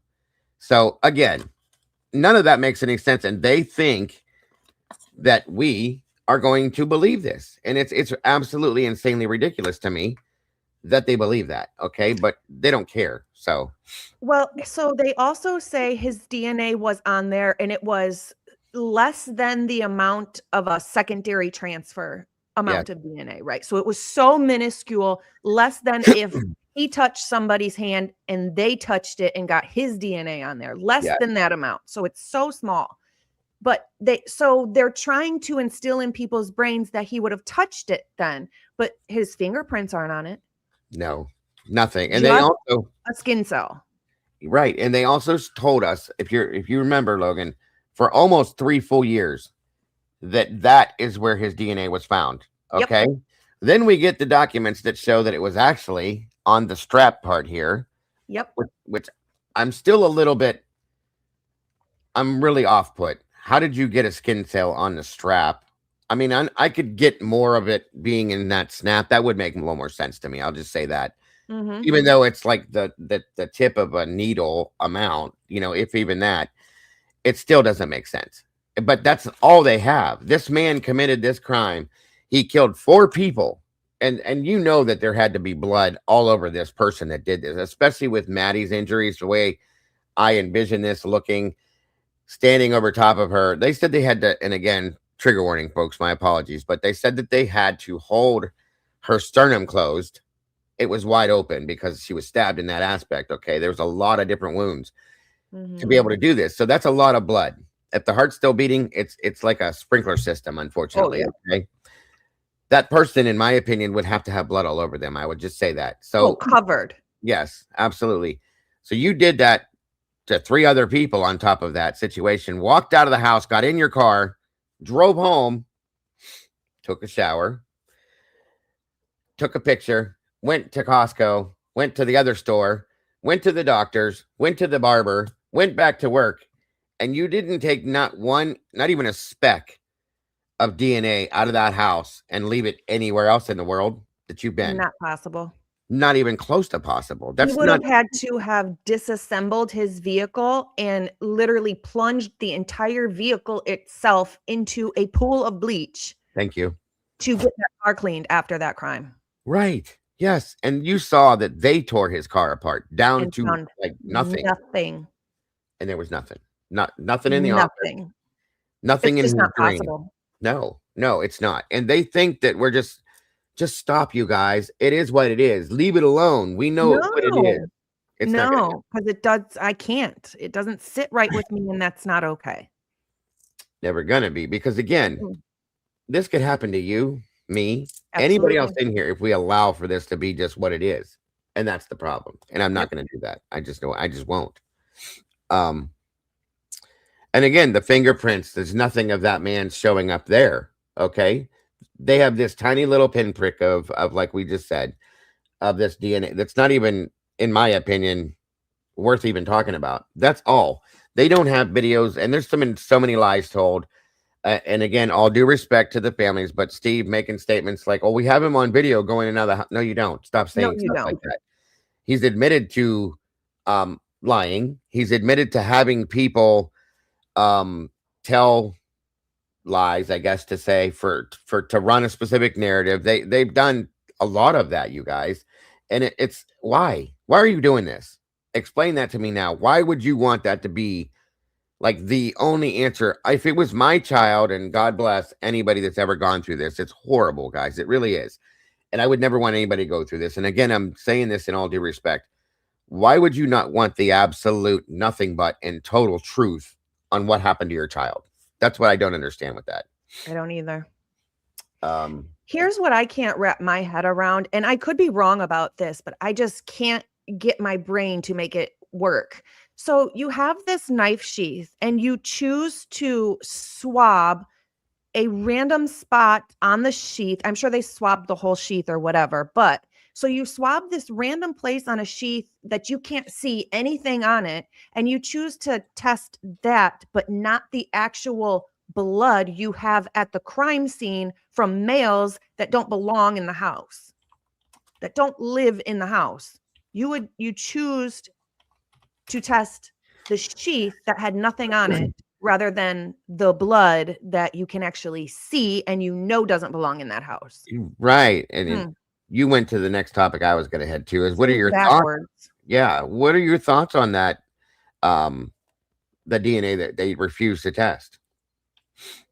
I think that they probably did test it and they probably do know who it is. And they're just, yes, they can't have it be them because of their retaliation, whoever they are, whatever it is, whatever reason they have. Well, or maybe who it is or whatever. It makes you wonder now too, though, now that we know that there's a CI involved. And let me ask you this, and you don't have to answer it if you're not comfortable with it. Do you have any thoughts into, because I was going to ask that before, but again, gotta love ADHD. Any thoughts as to who the CI could be? Just at a whim. I'm not sure. I'm not sure. I thought on it. I'm not 100% sure yet who I think it is or why they would have become a CI. Because I'm trying to think of reasons why they would have needed to become a CI. Either it's Kaylee because she was into crime. Yeah. She was really into true crime, and she's called the police to give tips. She thought she saw a woman in Walmart that was missing, things like that. So she called that tip in. She might have been, or it could have been Xana being maybe her and Ethan maybe being caught with drugs and not wanting to go to jail. So said, hey, yeah, I'll tell on whoever I get it from. Excuse me, whoever I get it from or whatever. So I feel like it could be either one of them. I'm just not sure. And see, I went that good answer. Very good answer.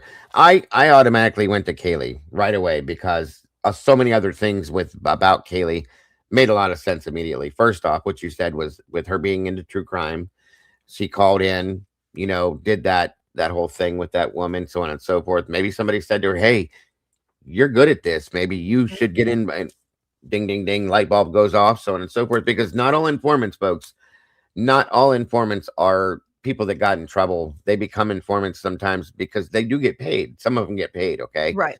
The ones that get in trouble do it because it gets them out of trouble. They don't get paid. They get out of trouble, period. Their payment is not going to jail. Yeah. People like Molly McMichaels and stuff like that, informant because of that situation. I'll say that. But this, if she was, it could have been because she was interested in doing that. Maybe she wanted to do that. You know what I mean? And it's interesting because I also thought if she was the one, what if she was informing on somebody else that lived within that house? Okay. Yeah, that's very interesting. And it makes me wonder, was the white car speeding away from the scene while Molly McMichael was that informed, scheduled by whatever they call it, where coordinated buys, right? Yeah. Good point. I think we said that. I think I talked about that before, but yeah, very good point. Real quick, excuse me. Sorry. Moto Man, thank you so much, brother. I appreciate that. I believe the CI was Bethany. They were discussing how to shield her from being seen as a witness at trial. Just go back to the hearings. Also, they got her out of Idaho in an instance. Good point. That is a good point, and thank you for that, brother. I appreciate you very much. As always. Very good point. And see, that was one of the reasons why I was looking at Kaylee too in the beginning, or when we first heard it, because she was going on a backpacking trip through Europe. That's out of state, out of country, out of mind.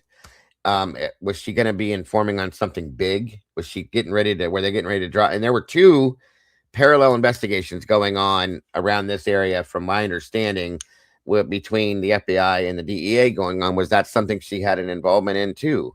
And then they allowed for a student informant to be killed. Hence the cover up, in my opinion. Okay. Big problem. Big problem because again, I don't know if you knew this, there was a relationship and a contract between Moscow police and the University of Idaho. They were working together because they had put out, I believe it was like 7 police officers working and checking in within the sororities and fraternities because of the things that were going on. And each officer had a informant within that organization. Okay. So you got to wonder if that was something that could have been a problem. All three of those girls left their sororities very recently. Mhm. Did somebody catch on to, hey, she's a snitch? Okay. And then she takes off and didn't really want to come back. But Dylan goes, and I say this because this is how I feel, lured her back to go to a dance they didn't even go to. And I wonder if somebody put Dylan up to, you need to get her back here. You need to get her back here. We need to deal with something. You know what I mean? So there's a lot of things that point to Kaylee, but there's what Moto just said could make sense too. Bethany was disappeared. Okay. And I almost feel, I've said too, that I think Bethany was going to leave that morning, Logan. When she walks out, when Nunez gets there, you see her standing by the telephone pole. She's waiting on Jenna McClure to show up, which she showed up right ahead of the PD, turned around. He goes in, then they come walking over, and he says, nobody's leaving. I think Jenna was coming to take her out of there. I think she called her parents that morning, and her dad or mom, whoever, may have said, you need to get the hell out of Dodge. Okay. And I think she was leaving until they stopped her. Because on the 911 call, Dylan says, come on, Bethany, we have to go check. And she says, I don't want to. And Dylan says, but we have to. Yep. Bethany's like, I don't want shit to do with this. No, I agree with you full. And again, I feel like Dylan right there, and I still feel like Dylan was directed to do everything she did in some aspect, was told, you need to set this narrative now. You need to make this known now. You need to start this story going at this point. Pretty much at 4 a.m., she kept trying to tell this story. She runs over to Jack Decor in all theatrics, because I think that was fake. Yeah. You know, this is what and is freaking out. All of it. She's pushing that narrative from the moment that police are involved in this, nonstop, telling the stories like crazy after another, and doesn't miss a beat. Logan does not miss a beat, but she was so drunk and didn't remember. And, you know, I don't know if my brain made this up so that I would not. I mean, the things she said were unbelievable to me. I don't believe her. Not a word she said. Okay. I don't either. It's just and then everything that falls into play with that points to, this is nothing but bullshit. Sorry. Truly and honestly. Let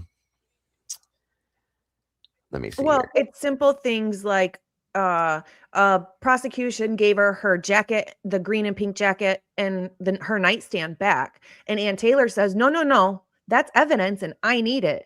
So suddenly Dylan and her mom say, well, we've never seen this pink and green jacket before. Well, now we see it in the pictures and it's literally there on top, sitting on top. Like, and then one of the officers, when I might have been Blaker, I'm not even sure, gets it back, douses it in Blue Star.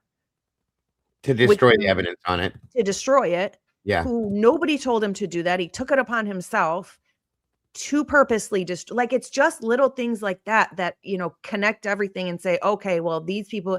So it's almost like, I feel like the officers didn't push Dylan into an interrogation or even look at her like that, because they knew it was all like set up. Yeah. And, you know, of course. Yes, no, that makes perfect sense. And again, like you said, when we saw that jacket, where it was, first off, and mind you, down in that room that had nothing, that was so weird. But what you did, I think, in my opinion, based on all the documents and everything I've seen, Blaker was more of the lead detective in this. I think that Payne was just a face, because he was a yes man, did what he was told, so on and so forth. But Blaker was the one that did all the work on this, guys. If you look into it, his name is on everything that we've seen.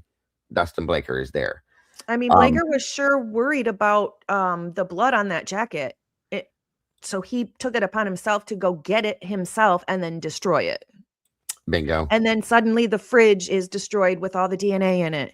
That DNA didn't even need to be in a fridge. No. And then, don't forget the fire. There was a fire too. That happened too, that destroyed a bunch of different things. So all these things, come on. Well, and then I found out, I know this one's kind of off topic, but I found out last night that Did you know a year after this incident, the coroner, Mabbitt's son, was found dead in a Yes. hotel? Yes, I did. I I did. just learned that recently. Yeah, I found that about 2-3 months ago. And you know what? You're saying off topic, but is it really? Right. Is it It's like really? all of this stuff is intertwined, and it's, if you think about it, Moscow is a very small town. They have like 30,000 people in the town. To me, that's pretty small. It's very Um, small. and Yeah, for everyone to say nothing happens in Moscow, no, you guys have a whole shit ton more going on in that teeny tiny ass town than I do in my town that has 10 times the amount of people. right. And here's the thing. They can say that because they don't take reports. So if there's no report, there's no crime. They want to keep that persona going, but it's not true, obviously, folks. We've looked into it. We know it. Well, So, you know what they do in my town is they list everything as a medical assist. yes. So it's not, yeah, it's Yeah. not a gunshot. It's not a No, murder. It's a medical assist. that's interesting. And like what they do in Moscow is it's either a suicide or drug overdose. You got to be kidding me. Come on. Right. No. And it made me wonder when I found that out about Mabbitt. She's a professional, she's an attorney, she's a Mhm. coroner. Did She's the she say, mailman, she's the dog yeah, walker, she's the, yep. everything? So did she say at some point, like, I got to be honest here, and I want to be honest. This is my career, blah blah blah. And somebody said, really? Okay, you can be honest, and we'll show you what happens when you're honest. Mhm. Which is why in her first interview, you could tell she was very, very uncomfortable, and she would not give on certain questions. Like when they said, was this a stabbing?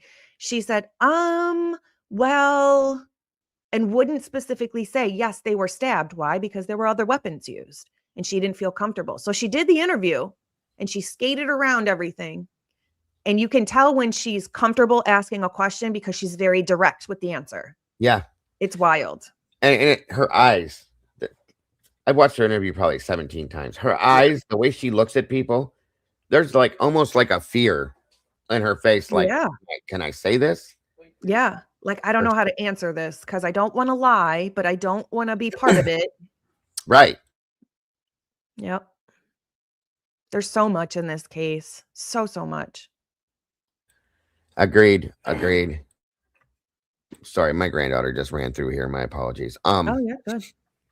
Let me see here. Where was all right, guys, let me put it this way. Is there any specific questions you guys have for Logan yourselves?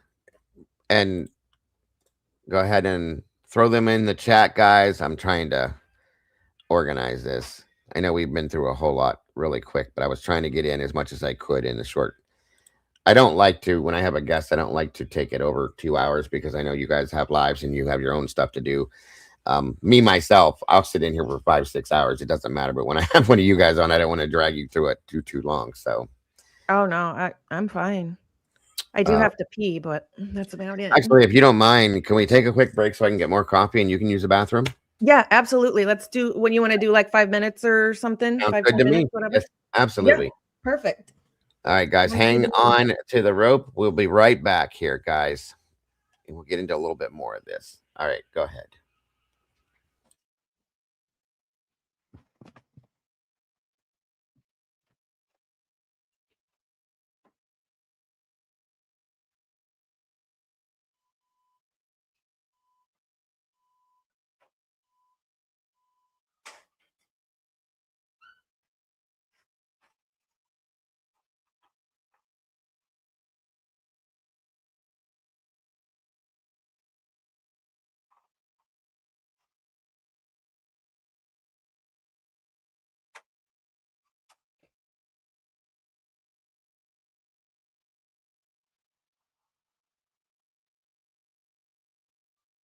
Fiction for the front row seat. Day after day, same story, same spin. You dress up the rumor like it's evidence, then grin. You point at a case, say, look at that man. But you don't got a screenshot, don't got a plan. You talk about a white car like it's some smoking gun. But every single detail falls apart, one by one. Stop pushing the lies. Goofy gray, every word you throw. Someone pays, we gotta get the truth before another one dies. Fog lights on, we cutting through your disguise.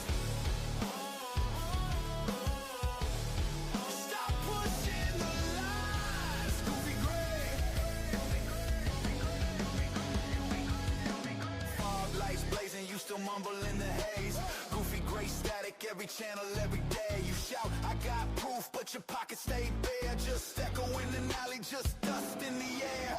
Just another idiot, storytelling every day. You build crooked houses out of things you can't say. You sell loaded rumors like they're holy signs, while family sits shaking on the other side of the line. Stop pushing the lies, goofy gray.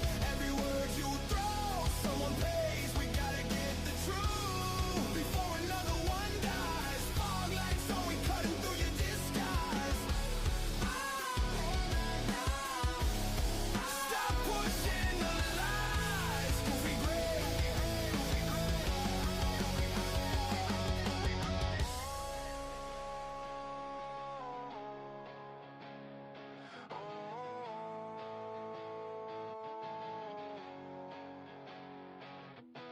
How many names gotta fade off the page while you chase fake ghosts in the secondhand rage? We want hard facts, not your costume show. Turn the cameras to the damage, let the real story glow. Let the real story glow. Stop pushing the lies, goofy gray. Every word you throw, someone pays. We gotta get the truth before another one dies. Fog lights on, we cutting through your disguise.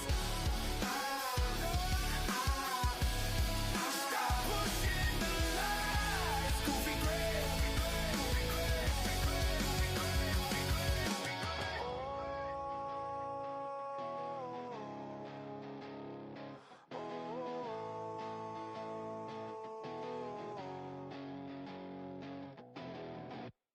Standing on the sidelines, lying on repeat. Little campfire fiction for the front row seat. Day after day, same story, same spin. You dress up the rumor like it's evidence, then grin. You point at a case, say look at that man, but you don't got a screenshot, don't got a plan. You talk about a white car like it's some smoking gun, but every single detail falls apart one by one. Stop pushing the lies, goofy gray. Every word you throw, someone pays. We gotta get the truth before another one dies. Fog lights on, we cutting through your disguise. Stop pushing the lies, goofy gray. Fog lights blazing, you still mumble in the haze. Goofy gray static, every channel, every day. Yeah, roll callers. They go to sauce bars, clock on the wall, still ticking. Blue crew posted in the bag, a whole room. Listen. True crime cafe, coffee, black eyes, red files on the table, cold cases, cold dread, seeking the truth. Ink stains on his hand, pics on the cardboard, string lines, map land, busting these cases, long nights, tight grind. Everything will be fine. He repeat that line, blue crew backs him, keep him on track, one step from the edge, they pulling them back. True crime cafe, they go to softball, seeking the truth, pay the real cost, gotta find answers, gotta make time, busting these cases, walking that line. True crime cafe, they go to softball, hoping he can answer just a few. Yo, true crime cafe, they go to softball, say it with your chest, this the true talk. Solving the bullshit, lies in the booth, paper plates, cheap meals, chasing down proof, praying real quiet, hands on his face, fighting for the next meal. In another cold case, street talk tip line, voices on mute, he dig through the dirt, searching for a root, true justice distant, like a changed address, but he still take notes, never half step. True crime cafe, they go to softball, seeking the truth, pay the real cost, gotta find answers, gotta make time, busting these cases, walking that line. True crime cafe, they go to softball, seeking he can answer just a few.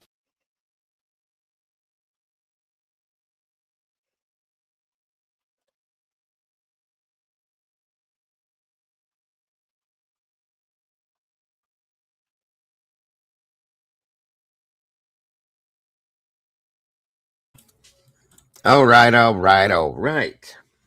Got everything handled. Oh yeah. If you don't mind me asking, why do you think they tore down the house just to turn around and make a replica of it? Good question. I think that they wanted that house gone, period, like as fast as it could be.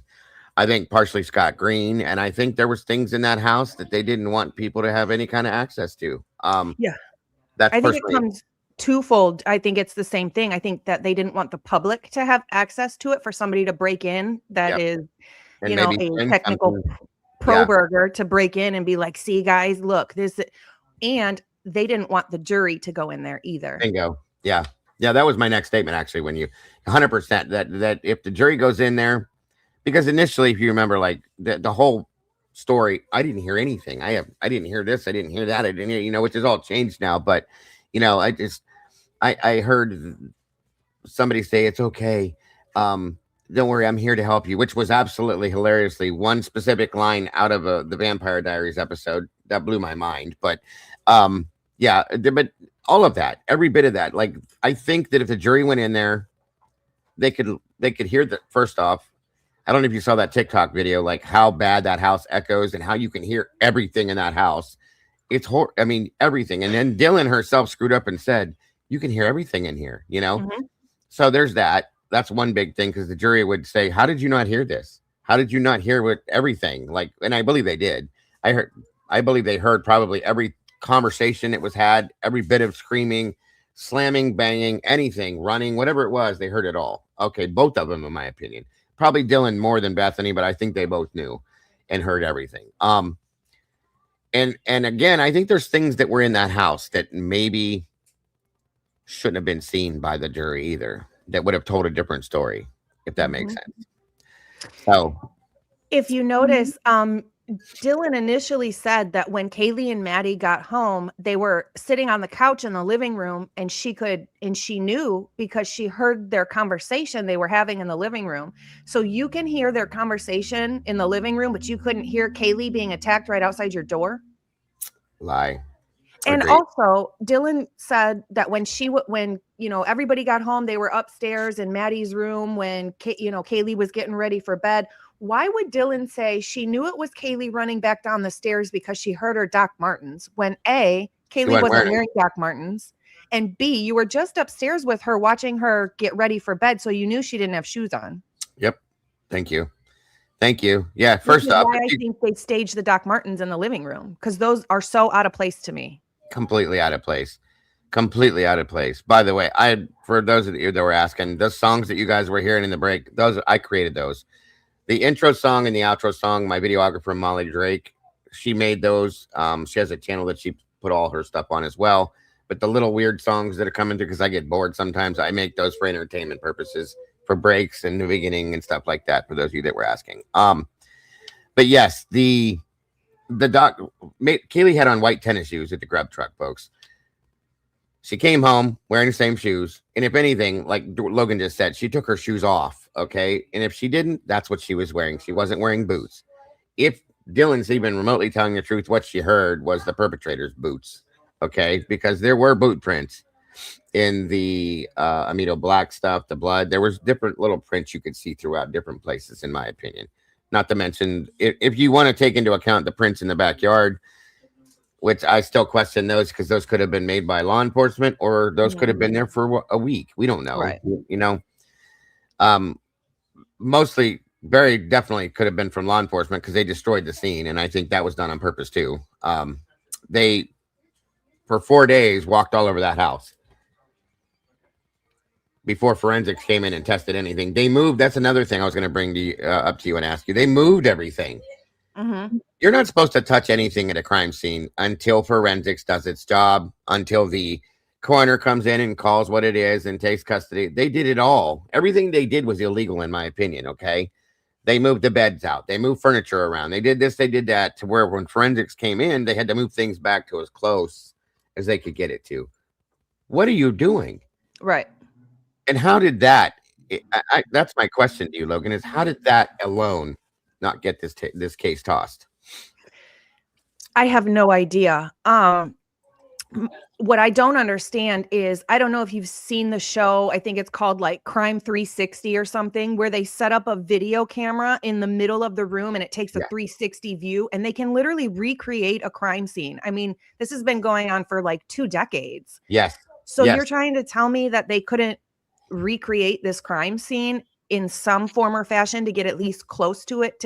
That whole house tells the story. The blood tells the story, where it's at, whose it is, the direction the tails are on the spatter, all of that. Kaylee was missing a sock. Where was that other sock? Did you guys even go look for it? Because if it was the sock in the living room, then clearly she got attacked in the living room. And that tells the story right there. Why didn't they do that? Yep. They didn't have to. They already knew what happened. They knew what happened. Yes, ma'am. I agree with you full-heartedly. And then again, like you were saying, because I didn't get to fully answer that question about the house being torn down.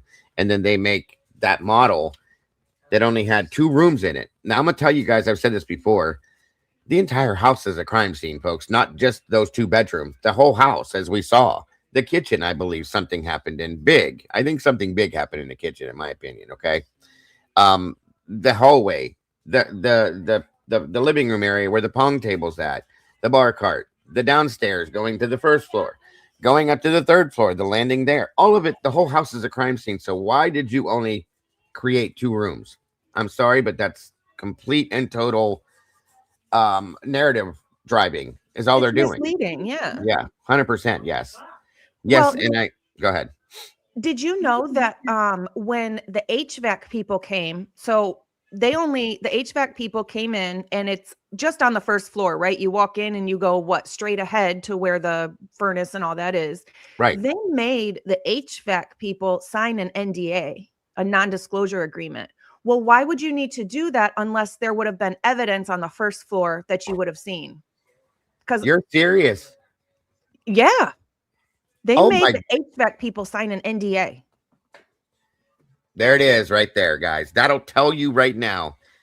That tells you right now that to have somebody sign an NDA, and I've never seen it, never heard that before. That just blew my mind. Poof. Okay. And here it probably says you cannot, nor will you talk about what you've seen inside this house or what things are going on here. So that says it right there. That's crazy, Logan. Yep. I read that. It's in the documents. I read it in something that was released by the police, whether it was ISP or Moscow. I can't remember. I'll have to go back and find it now. But yep, I read it in the documents. They made them sign an NDA. That is truly insane to me. HVAC came in on the 2nd day or the 3rd day, whichever it was. So how did you know then that this case was going to be this big and drag on this long and have the public this interested in it for this long to even need to sign an NDA? Because they knew what they were going to be doing. Yep. Okay. And they knew the reaction it was going to cause, in my opinion, of course. Wow. That just blew my mind. Yep. That's crazy to me. That's a wild part to it. That stuck with me for, as soon as I saw it, I was like, that's weird. Yeah. I've never seen that before. That's going to be stuck in my head now. I can't get past. I'll be talking about that tonight, probably. And I looked it up and stuff, and they said, usually in a state crime that's, like a local crime type thing, they don't have a HVAC person sign an NDA. Usually it's when it's a famous person that passes strangely or whatever. But in this case, it would have been kind of a weird thing to do. It truly is weird. Yeah. That's strange as hell. And it tells me you cannot talk about anything you've seen here. And yes, Tomboy, that's what I'm saying. HVAC was there before forensics even came in the house. That is a problem. That's a huge problem. Those things alone should have this case thrown out. Yep. That's why I think they hurried up and ran with this whole plea deal thing, forced this, did that so that they could get him there. And now they know it's going to be hard to roll this now. But there again, if there is new evidence that pops up, that in itself is something that can flip this if it happens. That's the only way, besides like habeas corpus and the other things that they're going to do. But that just blew my mind. I can't stop thinking about that now. Damn. Yep, that part is wild. Wow. I'm trying to like process what you said now and think about a couple other things that came out earlier on about the HVAC guys then too. I mean, they tried to tell us that, nothing happened on the first floor. None of the perpetrators, let's say it's Brian Koberger, that he didn't go to the first floor. So what would have been on the first floor that the HVAC people would have needed to keep their mouth shut about? Right. Very good point. Because they said that the HVAC didn't go. It's not like they went all throughout the house. They were just on the first floor. Probably where the furnace was in that locked room. Yeah. Yeah. To keep the furnace moving because they got to keep the heat running in the house. Otherwise it's going to freeze and all sorts of problems will happen. But yeah, I wonder if they found something in the vents. I mean, at this point, Moto, nothing would surprise me, bro. After what I just heard, nothing at all. And then you go back and think of the pictures they took specifically of the vents. Remember the first pictures were released? They took really close-up pictures of the vents. Yep. See? Yes. And that just reminded me of something else that somebody said in here too. Now, going back to that whole CI thing where we said it, who do we think this and that and why I thought it was Kaylee. You guys remember when the LinkedIn went down? I think it was LinkedIn. Yeah, that was Kaylee's LinkedIn. Yeah. It went down and then it was back up. Mm-hmm. That's another thing. Maybe that makes me wonder if that could be another reason why that went down is they had to check it to make sure there was nothing in there. There was a lot of reasons that made me believe that this could be Kaylee is what my problem is. And these things are coming to me left and right as we're sitting here talking. That was one of the big ones. The fact that she told, I think it was Dylan. I can't remember if it was Dylan or Bethany that did the interview that said that she told them that she was looking into local RSOs in the area for her job. That's what she told them. That doesn't mean that's what she's doing. If she's looking into RSOs, it may have been maybe it is for her job, but not the job you think it is. I wondered if that had anything to do with it possibly as well. There's so many things, you guys, that my mind is flooded right now and it just keeps coming. The sock is in Maddie's bed. Oh, okay. I didn't see that, SoCal. Sorry. Go ahead, Logan. I didn't see it in Maddie's bed either. That could very well be true. I didn't know where it was. But if you remember as well, Kaylee was going to move to Texas for her job.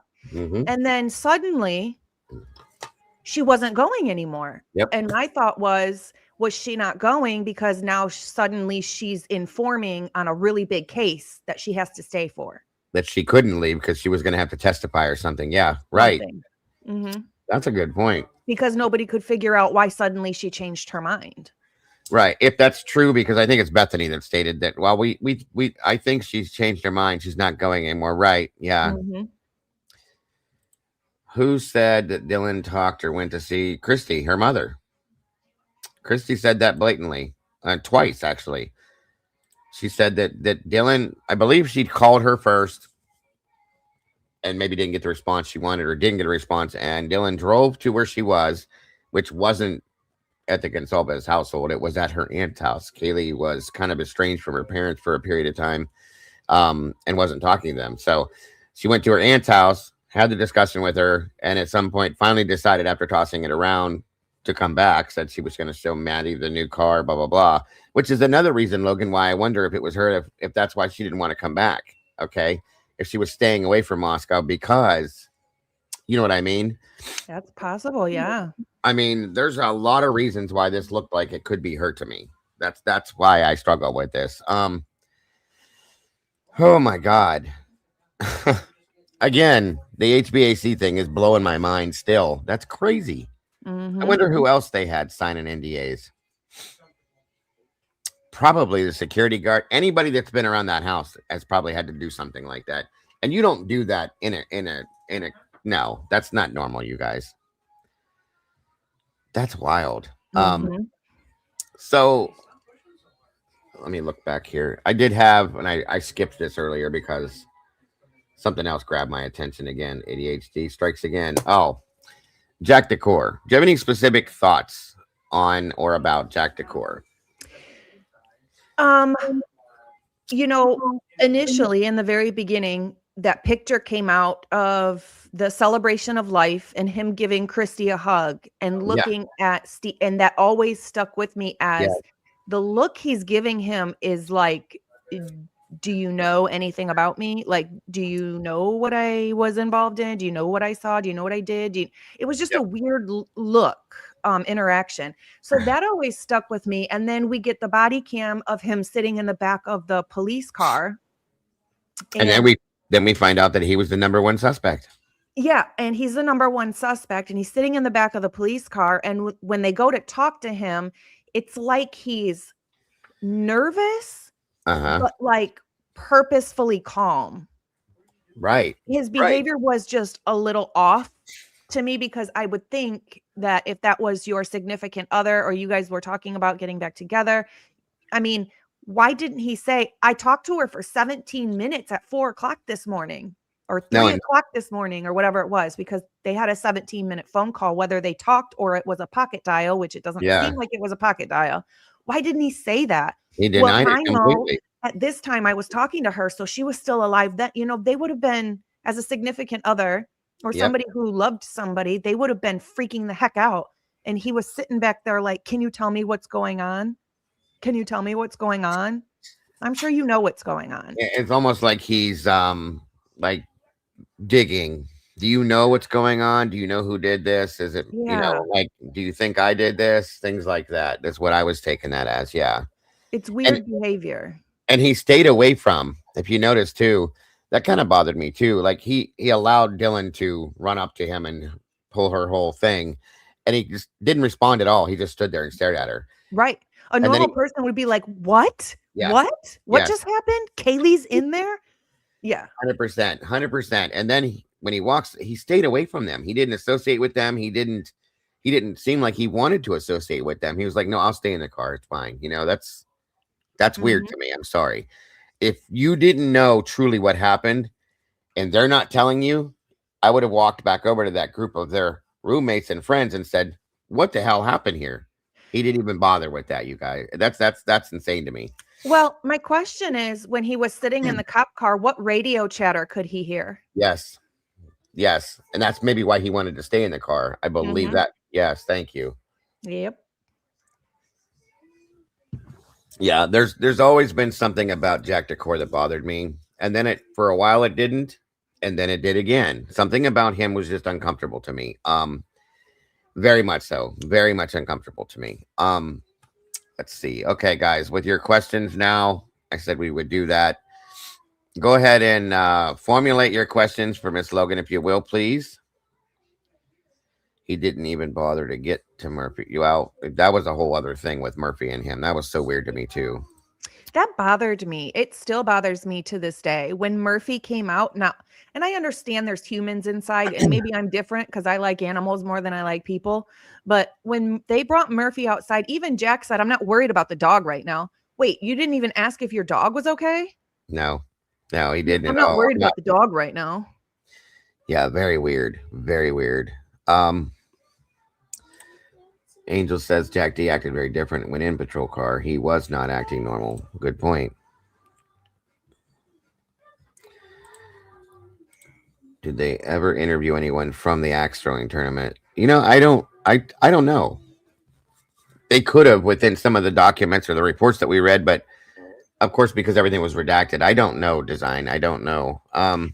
So speaking of the axe tournament and stuff, I do find it very interesting that there was an axe throwing tournament that night. Yeah. And the reason I now find that so strange is because I'm not sure if you saw, but the other day I did an experiment because I saw what looked like on Xana's bed where a perpetrator went to swing at her and missed and hit the bed. And to me, it definitely doesn't look like a knife. So I did an experiment and I went and stabbed a mattress with a 7-inch blade, and it did not look even close to remotely the same type of weapon.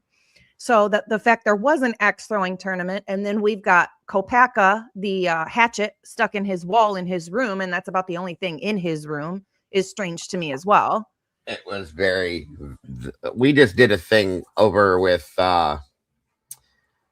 devil's advocates where he got all the Kopaka files, everything supposedly unredacted, but not really. And yeah, we both questioned that axe in the wall, like what the hell, that's the type of hatchet you would be throwing at an axe throwing competition too, almost identical. So it's Yep. very weird. It's very weird. So I did hear about the mattress experiment. You have it on your live. Yeah. Yeah. Okay. Actually, it's in my latest, I think it's in my latest pre-recorded video too. Video. What do you know what it's titled? I'd love to show them real quick. It should be the latest pre-recorded. I think it says like Silent Streets and the Weapon. I found it right there. Yes, ma'am. You don't mind me doing this, do you? No, not at all. Great. I think it's interesting because to me, in my opinion, that shows that a different weapon was used on the second floor as well. There is a knife used for sure, because we can see it in that awful picture of Xana. Yes. We can see 2 stab wounds through her shirt, and that to me looks like a knife.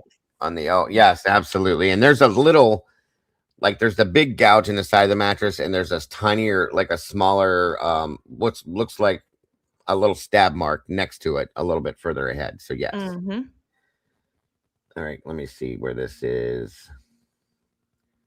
Here we go. And you can let me know where you want me to go with this. But yes, check this out, you guys. Again, I love that you do the experimentation and stuff like that with the hands-on thing. It's amazing. Absolutely. All right, let's see here. Taken out of both the sheet and the mattress in Xana's room. And I wanted to see if maybe it was a perpetrator trying to swing at one of the victims and missing and hitting the bed. We all know Xana was down in that little corner over there in between the bed and the nightstand fighting for her absolute life. And it looks to me like a perpetrator went to swing and missed her and got the bed instead. What's interesting to me is if you all remember what the coroner, Mabbitt, said about the victim's injuries. She says, "Sir, I don't think stabs is the right word. It was like tears, like this was a strong weapon, not like a stab." She said these things were big open gouges. She said it was quick. These weren't something where you were going to be able to call 911. They were not going to slowly bleed out. Now I'm going to stop that there, guys. And I'm going to take us back to March or April of 2023. I did a show and I pulled out, I live in a very rural area, as we all know, and I have many different types of weird things here, okay? And I have machete, two of them actually. And I pulled that out and I said, I got to wonder, after hearing what Logan just played right there for you guys, because Steve Goncalves himself said the same thing about the large gouges. They weren't like stab wounds, things like that. If a machete could have been used, and it would keep you at a distance and be able to attack somebody, not having to be right on top of them still. And it would explain the possibility of the backside wounds and injuries on Kaylee, the severing of her liver and stuff, because it's such a long blade. I showed it then. I don't have it with me right now, but this is interesting because it plays into this. If you look at the gouge on the side of the mattress, it starts to make me wonder again. It would make more sense. So I'll go ahead and play, but I just wanted to remind you guys that we're here for that, about me bringing up the machete situation and or as one of the possible alternative weapons that were used in this, as we all know that there were. Do you remember the TikTok they made where they were playing Fruit Ninja? Yes, I do. The black looking machete they had in that. Whose weapon was that and where did that go? Thank you. And it seems like typically unique. Miss Kim, she said that they're involved in the machete culture there, because they seem to have lots of different photographs with big, large knives, machetes, doing that whole thing, all that kind of stuff. And right, who did it belong to? Where is it now? Is it in that house? Did somebody see it, grab it, and use it? Or is it somebody that already had it and they were in that house at the same time? Just say it. Right. Great point. The gouge taken out of Xana's bed, in my opinion, looks to be more like it's from a hatchet type weapon rather than a 7-inch blade. As you can see the comparison here, on the right is the mattress that I stabbed, and on the left is from Xana's room.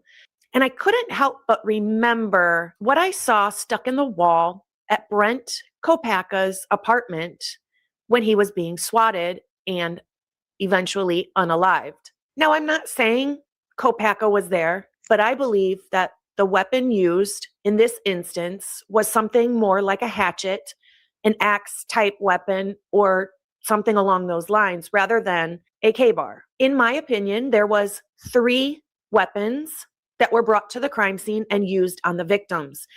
Upstairs on the 3rd floor, I believe there was a knife used, but also a pew-pew. They thought it was a firecracker. Okay, sicker than a pistol involved. Okay, sicker than a pistol involved. Okay, sicker than a pistol involved. Start the search warrant right now. Okay.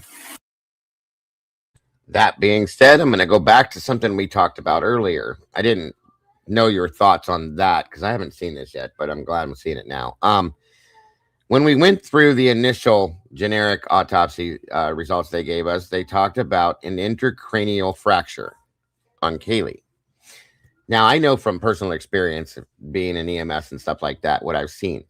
And I told them, I said, something that makes me wonder is if you were possibly, again, trigger warning, shot in the face, let's say, okay? And a bullet were to get inside your cranial cavity, it would bounce around inside, possibly, and it could cause the intracranial fractures, okay?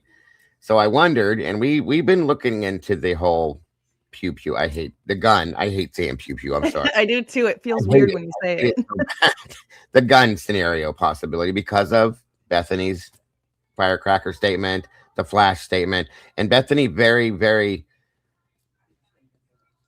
described when they asked her in her interview, what did that flash look like? Was it this, that? She said it looked like fire. Okay. It was orange. Well, a stun gun doesn't do that. Firecracker could do that. But again, so does muzzle flash, folks, from a gun, period. Okay.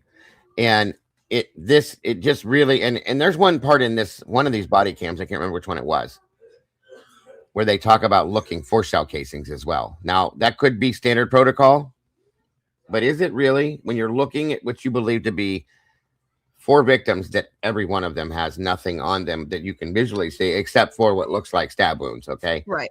Why are you mentioning shell casings at all? That's all I'm saying. So there again, welcome, Karmic. Good to see you, dear.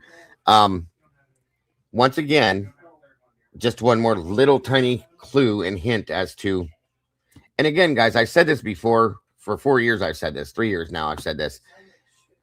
There's 4 people here and 2 others that survived this. You're not going to subdue people by saying, don't move, I have a knife. Right. People will run. They will run. Okay? End of story.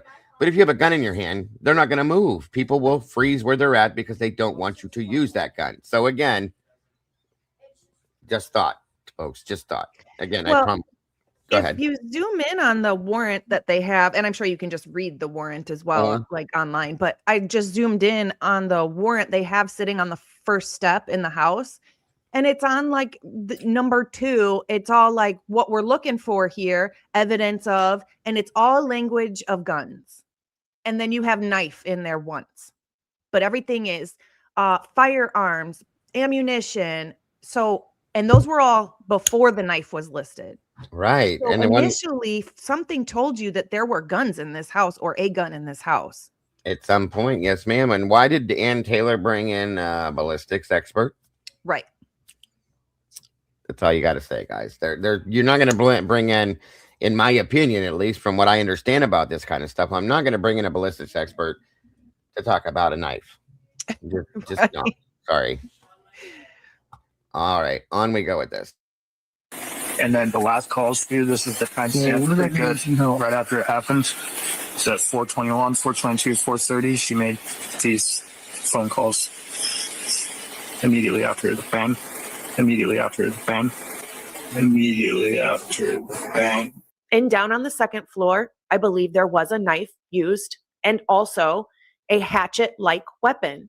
What I find extremely interesting in all of the photos and in this case in general is there was no blood transfer between the second floor victims and the third floor victims. We have a mixture of Kaylee and Maddie's red fluid. And obviously in Xana's room, we see a horrific crime scene and the mixture of Ethan and Xana. However, from victim to victim, there was no red fluid transfer. So if they want us to believe that this was a lone incel with one K-bar that committed each one of these unalivings, then there would be transfer from the first victim to the second victim. There would be transfer red fluid from the first two victims to the third victim, and so on. But we don't see that. We don't see red fluid transfer from Ethan and Xana up to Kaylee and Maddie, and we don't see it vice versa either, which tells me different weapons were used by different perpetrators. I want you to take a look at some of the vehicles that drove in the area that night. That's about Basically, it for that every video. vehicle that came into the neighborhood, and that was Sorry about that. Say that again. That's about it. In this video, I start talking about other stuff that does. Gotcha. Sorry Yeah. about that. No, that's fine. But very, very interesting. And I'm glad, like I said, I'm glad you did that. Yeah, that definitely could be. Your dog is so adorable. I love her. He's so good. He. I do that all the time. I can't tell sometimes. But yeah, he's so sweet. He always just lays there and does his He thing. is. Good boy. He's so sweet. The hatchet thing, very possible. Again, like I said, I definitely don't believe that a 7-inch K-bar knife did all of that No. by any means whatsoever. You can't make me believe that. It just doesn't make sense. So I'm glad to see you're doing the hands-on experimental stuff. I should probably do some of that myself. I've done a lot of that kind of stuff via the computer, but I've never actually done that, and that's a great idea. So what was your feelings after the fact? You did believe that it could have been possibly a hatchet that was used at that point then too? Yeah, well, to me, it was just very clear. As soon as I stabbed it and pulled the knife out of the mattress, I was like, oh, that's not what I saw on Xana's mattress at all. And then it just made me think of Mabbit saying they were gouges, and she would not agree to it being stabbings by a knife. No. And that's why I thought immediately like machete, because when I saw that even more now, if you were to miss, like you said, you hit that and then it gets stuck. You're twisting and turning, you're trying to pull it back out. It's going to open it up. And the blade on a machete is about that wide, about that long. Mm-hmm. Would make Yeah, sense. it's very possible. Very much. But it's definitely something sharp that's much bigger than a K-bar. Oh, absolutely. Yeah. And I still struggle with the stupid K-bar knife to begin with. 4 victims. There's well over 100 different stab wounds here. There's bones and ribs and different things in the body. And I've seen people say, well, it's a military knife. It'll outlast anything. That's not true. I've seen and watched over the past 3 years. I've watched multiple videos where these blades break. If you hit the wrong thing, they can break. And if you're using them repeatedly again and again and again and again, they could break. Mm-hmm. Okay. And at that point, I even could say, they could have I did a show on that 2 years ago. They could have broke one of the golf clubs in half and used that. When I heard the word gouges, I was like, maybe they could have used the end of a, you break it and now you have a small handle. The end of a golf club you could have used to hit Kaylee in the face multiple times as well. Mm-hmm. Just saying, or there's multiple aspects or options, not aspects, multiple options that you could use in this case. And they're avoiding all of them except one. And that is why I question it. Anything they tell me, I have a tendency, Logan, to go to the opposite end of that and say, I don't believe you. So, right. Well, and why did law enforcement never really put much effort into finding the weapon? Yeah. There wasn't a whole lot of effort put into actually going out, boots on the ground, and trying to find a weapon. Right. There was a whole person from like Facebook or YouTube or something that was like, I'm getting people together and I'm going to search the areas from where they said Brian drove and when they said Brian, drove here and then came home. In between these areas, we're going to search for this weapon. Mm-hmm. Yeah, there was no time put into that. And I think that's because they know what it was. They didn't have to do that at all. Mm-hmm. Oh yeah, same thing is almost like a machete. Somebody said to look up a sugar beet knife. And it has a very high resemblance to a machete, folks.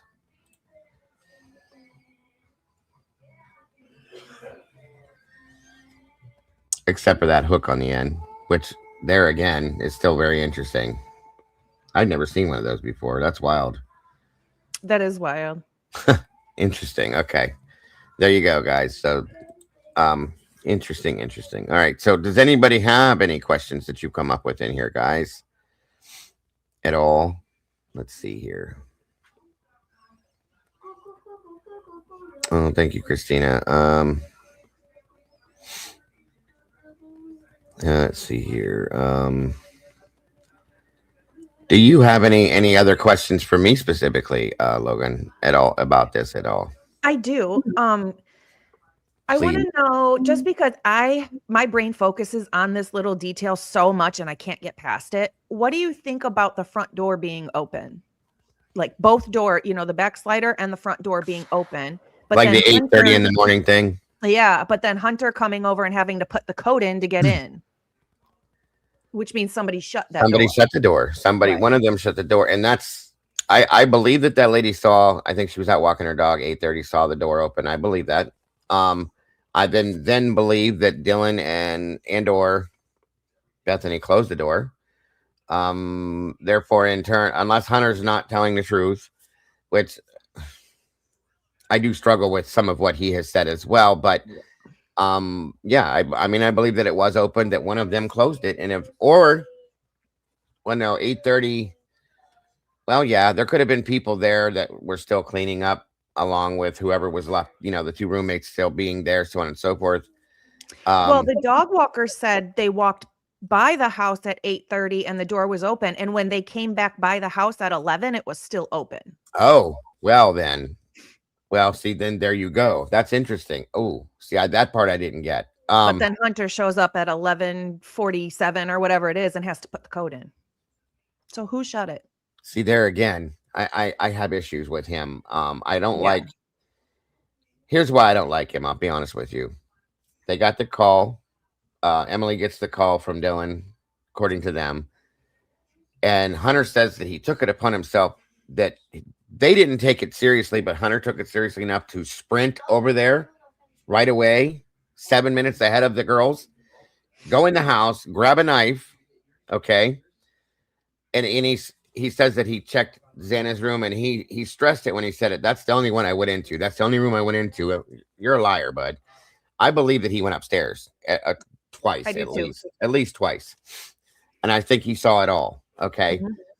And then, because when they're on the phone call, that was the reenactment, okay, the precursor to the 911 call, I should say. And then they did it again and did 911, because when they're on the phone for 911, you can hear that he sounds like he's quite a distance away when he's talking. And he's like, get out, get out. He was upstairs, in my opinion, Logan. I'll be honest with you. So yeah, I didn't know that. Now, see, that's something else I'm learning today. I didn't know that. So I feel like, and then he also said that he went in the door after he put the code in, and they were in the room to the right. That's not Bethany's bedroom. Bethany's bedroom is down at the other end of the hall to the left. Mm-hmm.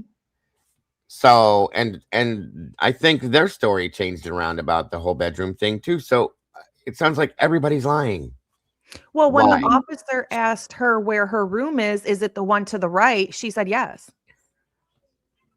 Even Bethany said her room was to the right, and it's not. And that's not her bedroom. Her bedroom is at the end of that long hall. Mm-hmm. We saw it in the photographs, the one that has the pink cowboy hat hanging up on the thing. Yep. And the door ripped off the dresser for whatever reason. I mean, yeah. And that other room was the spare bedroom office that Kaylee worked out of, so on and so forth. Why is this stuff all happening like this? Why is there no truth? What I cannot grasp in my brain is they call 911, they're on the phone, they're passing the phone back and forth, and then Hunter says, get out, call 911. What do you mean? You were just talking to 911. Why would you they're on the phone with 911? Why would you say get out, call 911 when they're already on the phone with 911 and you knew that? It's very weird. It's very weird. Very strange. And the same thing is when Nunez arrives, you hear that conversation happen. You hear Dylan say, "Do you have a defibrillator?" He runs by, says yes, whatever. That was like seconds before when she said, "Come on, Bethany, we have to go check." Bethany's clear across the street, standing over by that pole at that point. Yeah. What doesn't match up here and why is what I'm saying. You're like, these things don't line up for me. I'm sorry, they just don't. Something is weird, and I'm not blaming it on the 911 operator. I'm blaming it on the whole situation in itself. Like, something is not right. Something is weird. I even question whether or not there was law enforcement there before Nunez showed up. Just saying, guys. I'm not trying to be, jump down in a rabbit hole. I'm being real. Like, all these things don't make any sense to me. Like, being a first responder, a lot of that stuff didn't match up. I had issues with the fact that she went automatically to a defibrillator instead of saying, "Do you know CPR?" and running through the whole module for that. That never happens like that. That bothered the hell out of me. But again, I'm not blaming the 911 operator. I'm just saying unless she knew something, okay, like, you're going to need a defibrillator because nothing you do is going to work at this point because she's already gone. Or maybe not. Who knows? I'm just saying there's too much to this that's just so far off. Now, I don't know how the communication goes with, like, between police and EMS or dispatchers and EMS, but I always thought it was strange that EMS pulls up and they park down the street and they casually walk up.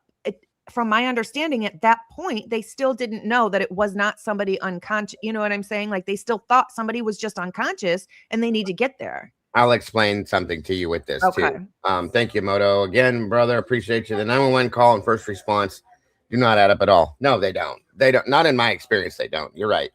So one thing I'm going to point out to you from my own personal experience, when you see the EMS crew start walking up the hill and they walk over to them, and they moved over to them pretty quick, almost like they wanted to stop them, but that's just my opinion. So if you notice that it looked like there were 2 medics based on what they were wearing, from what I gathered. I don't know for sure, but that's just a guess. 2 medics and 3 EMTs that were standing there. Medics have more power and more, they can do more. They're more of the ones in charge, and the EMTs are kind of a little less. They don't get to do as much. They can't push meds, and they just don't have as much experience, just so you guys know the difference, okay? Thank you, Brian. Welcome, buddy. Good to see you. And Hypatia, sorry. Congrats. Welcome to the sauce. We got 2 new meatballs jumping in today, guys. Thank you so much, Brian.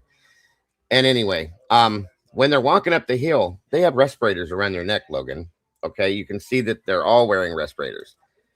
There was communication. You don't respond to a call with a respirator on. Right. They were told that the smell is bad in here because this has been a period of time. They don't respond that way ever unless they're given that directive, okay? Because it would just be in the way, technically, if you don't need it then, right? You don't need it, right? So why would you wear that, okay? Or for that matter, like an SCBA, which is what firefighters wear when they go into a house. They would have been told ahead of time, you're going to need something. The smell is so bad because it's been a long period of time. Rigor mortis is set in and is on an outset now. The bodies are posing, blah, blah, blah, so on and so forth. But they stopped them. They didn't even allow, and I've never seen that before either. That always bothered me. And there are police officers that are cross-trained. I'll tell you that right now. 1 minute, please.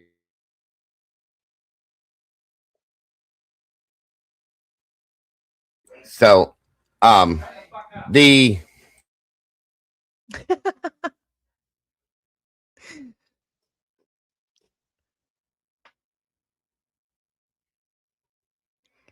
Bye, Moto. Good to see you.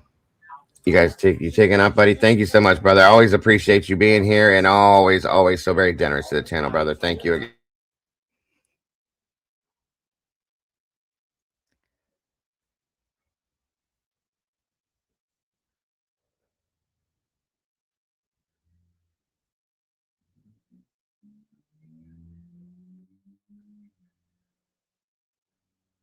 Sorry, I was trying to read through something here. Oh, no, you're good.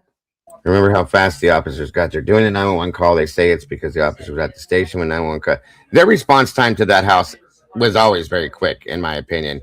And again, if this is something that has always bothered me, if Dylan would have, I know I'm jumping subjects, but I have to say this or I'll forget it.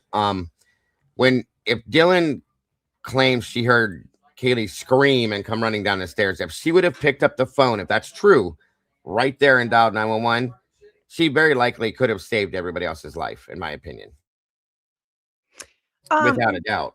Yeah, for sure. How come we don't have a time of an approximate time of death, which they'd be able to tell by liver, by the blood, by all sorts of different reasons. They'd be able to have a very close approximate time of death for each of them. Once again, I think Mabbitt was told, you give a generalized statement on this and nothing more.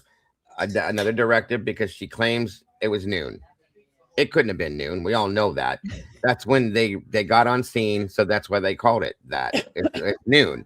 It's the dumbest thing I've ever seen in my life. She could have done, like you said, they could have done a liver temperature test.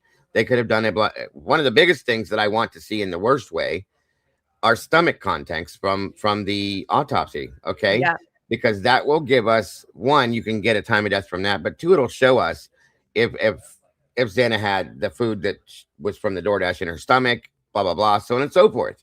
Right. But we're not getting that. So that Nope. was done on purpose, as far as I'm concerned, Logan, that whole noon for the time of death, because they don't want us to know exactly what time the crimes were committed. Right. There again, it's all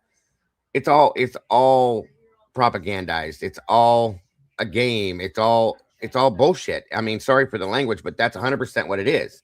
Absolutely. And it all plays into the cover up, period. Yep. Every bit of it. And it's sickening.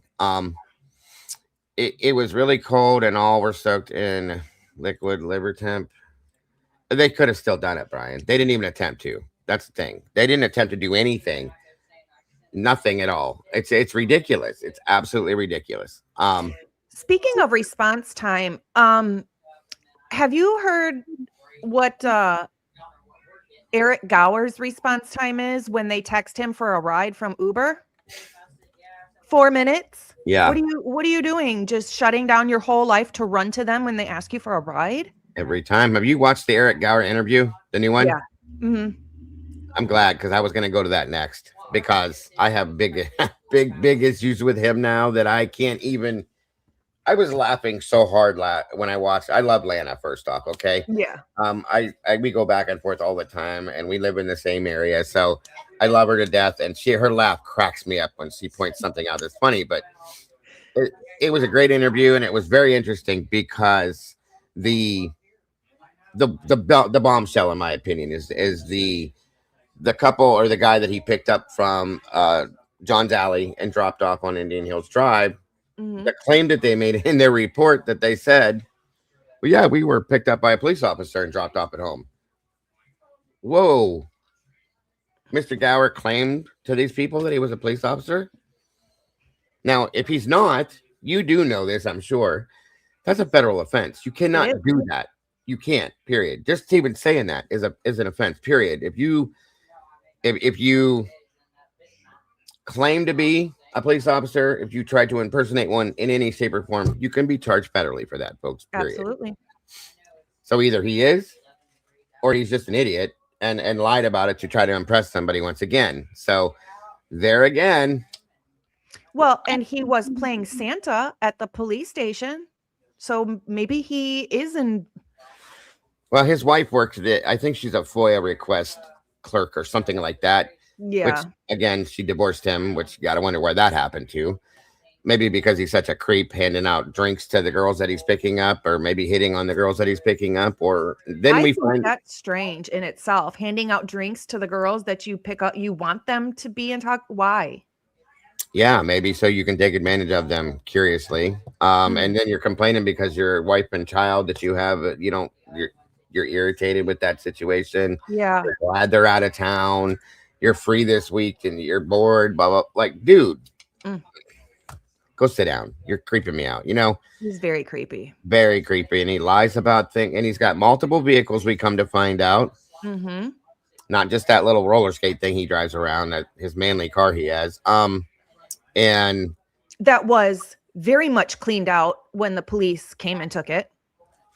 Very much cleaned out. Not just I had my dog in the car, so I vacuumed it. Dude, you did a lot more than that. Yeah, Brian Kohlberger needs to take cleaning notes from Eric Gower on how to clean a car. That car, yeah, that car was spick and span, spotless. Period. And he had a And I cleaning kit. understand he's a rideshare driver, so you want your car to be, but I don't know. That looked like it was vacuumed that day. Over vacuumed. Like it, you could see multiple patterns with the vacuum thing. Like he had gone over it again and again and again. Yeah, the Ford Prius. Those incompetent. They're so incompetent in Moscow. I swear to God. I can't get it. I don't understand it. But anyway, so yeah, I've got a lot of issues with him as well. And then I watched the interview with that, and then we found out about the CI being one of the victims. Now, do these two things play off of each other possibly, or is it just two coincidental situations again? I have no idea. I think that I don't know. Eric Gower is just, when I heard how quickly he would get to the girls when they text him for a ride, and he didn't do that for Dylan though. He did it for Maddie and Kaylee. No, he didn't even know if Dylan was a man or a woman. There's Right. Right. And then if you remember, he said when he dropped off the girls, he immediately pulled over to clean out his back seat because Maddie had spilled food. Well, the time frame he gave, that means he would have still been sitting outside their house when Dylan texted him for a ride. Thank you. Yep. But he didn't say, yeah, I'm outside your house, or I'm really close because your dirty hand friend just spilled her food all over the back seat of my car, so I'm cleaning it up. No, he didn't say that. He said, yes, I'm still driving. Yep. And then claimed he didn't know who Dylan was. That's bullshit. You knew exactly who she was. You've been at that house how many times? You've probably given Dylan rides. That's why how did she get your number to do this? Right. I mean, sure, Kaylee could have gave it to her, but no, I think it was in her phone because you've talked to her before. So why are you distancing yourself from her now? That's weird to me. I'm sorry. Well, and he would have had to know it was her, because what if it's somebody, if you don't know who's texting you, are you still driving? You're not going to just answer with, yes, I'm still driving, because if you don't know who it is, that person could live 10, 15 miles away. Yeah. And now you told somebody yes, and now you have to agree to go pick them up. So you had to know it was somebody local or close to you. Yeah. You knew who was texting you. In my opinion, if you didn't know, you'd have said, who is this? Right. What can I do for you? Where are you located? Yeah. What's up, Mark B? Good to see you, bud. So yeah, no, it was a mess. Mark B makes a good point though. Nobody sat in the seats of his car after he cleaned that either. No, those look like, they almost look like they could have been like steam cleaned, you guys, to be honest with you, with those patterns. Yes. Very, very much so. Oh, okay. What do we got here? Okay, so there again. Yeah, I should have had these pulled up earlier, but this just blows me away, Logan. It truly does. Every time I see this,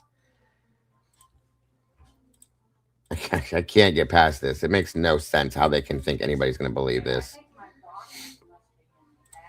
Unreal. It's going to fall off the bed, like I said. And it if you look at where that's at, somebody moved that. If at the very least somebody moved that and put that there like that, and they shouldn't have. Okay. But again, I still feel like, just like Ann Taylor said, it was placed there. Very much so. That is absolutely placed there.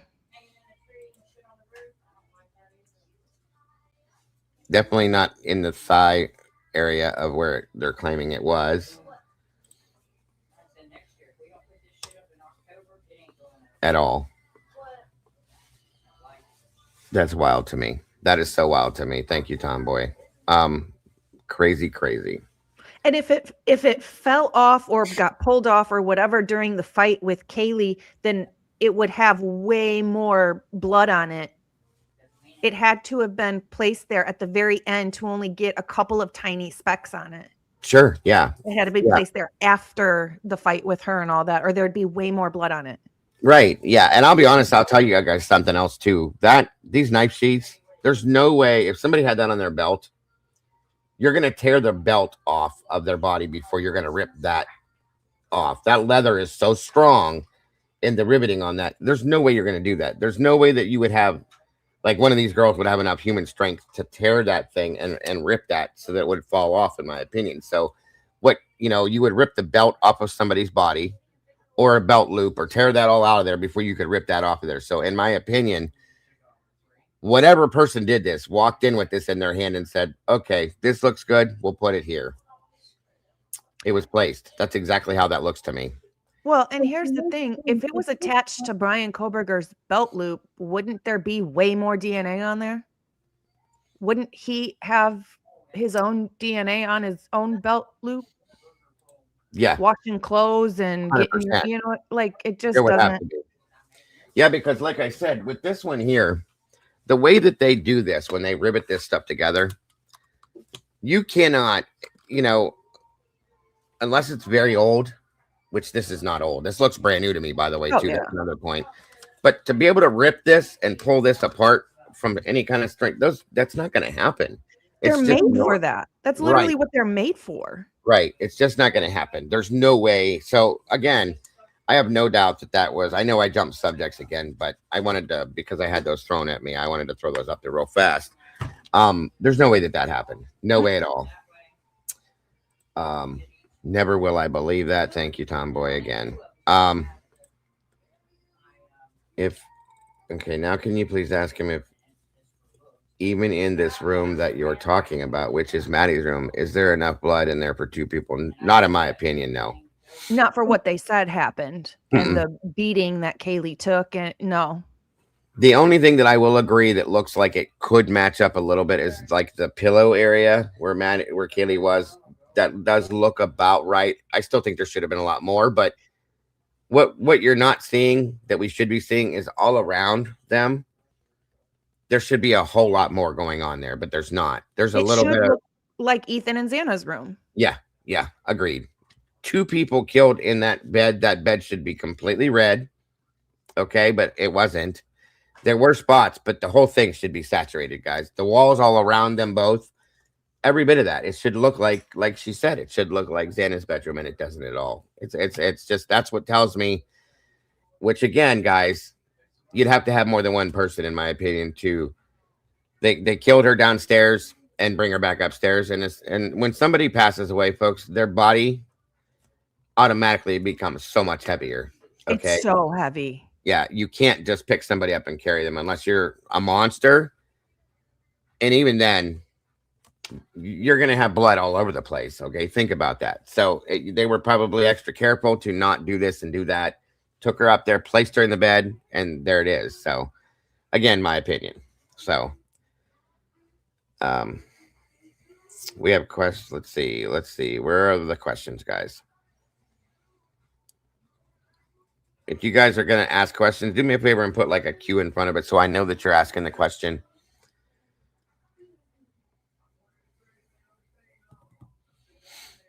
He had a black beanie and black gloves. Oh, you're saying I missed the rest of that. Hold on. Why would he Instagram a picture of a machete? You're meaning? Was that before the murders or after? Also, why was his phone off for Uber and another phone for rides around? Yeah, he he disconnected himself from Lyft and Uber services. Why are you doing that? To go personal with them?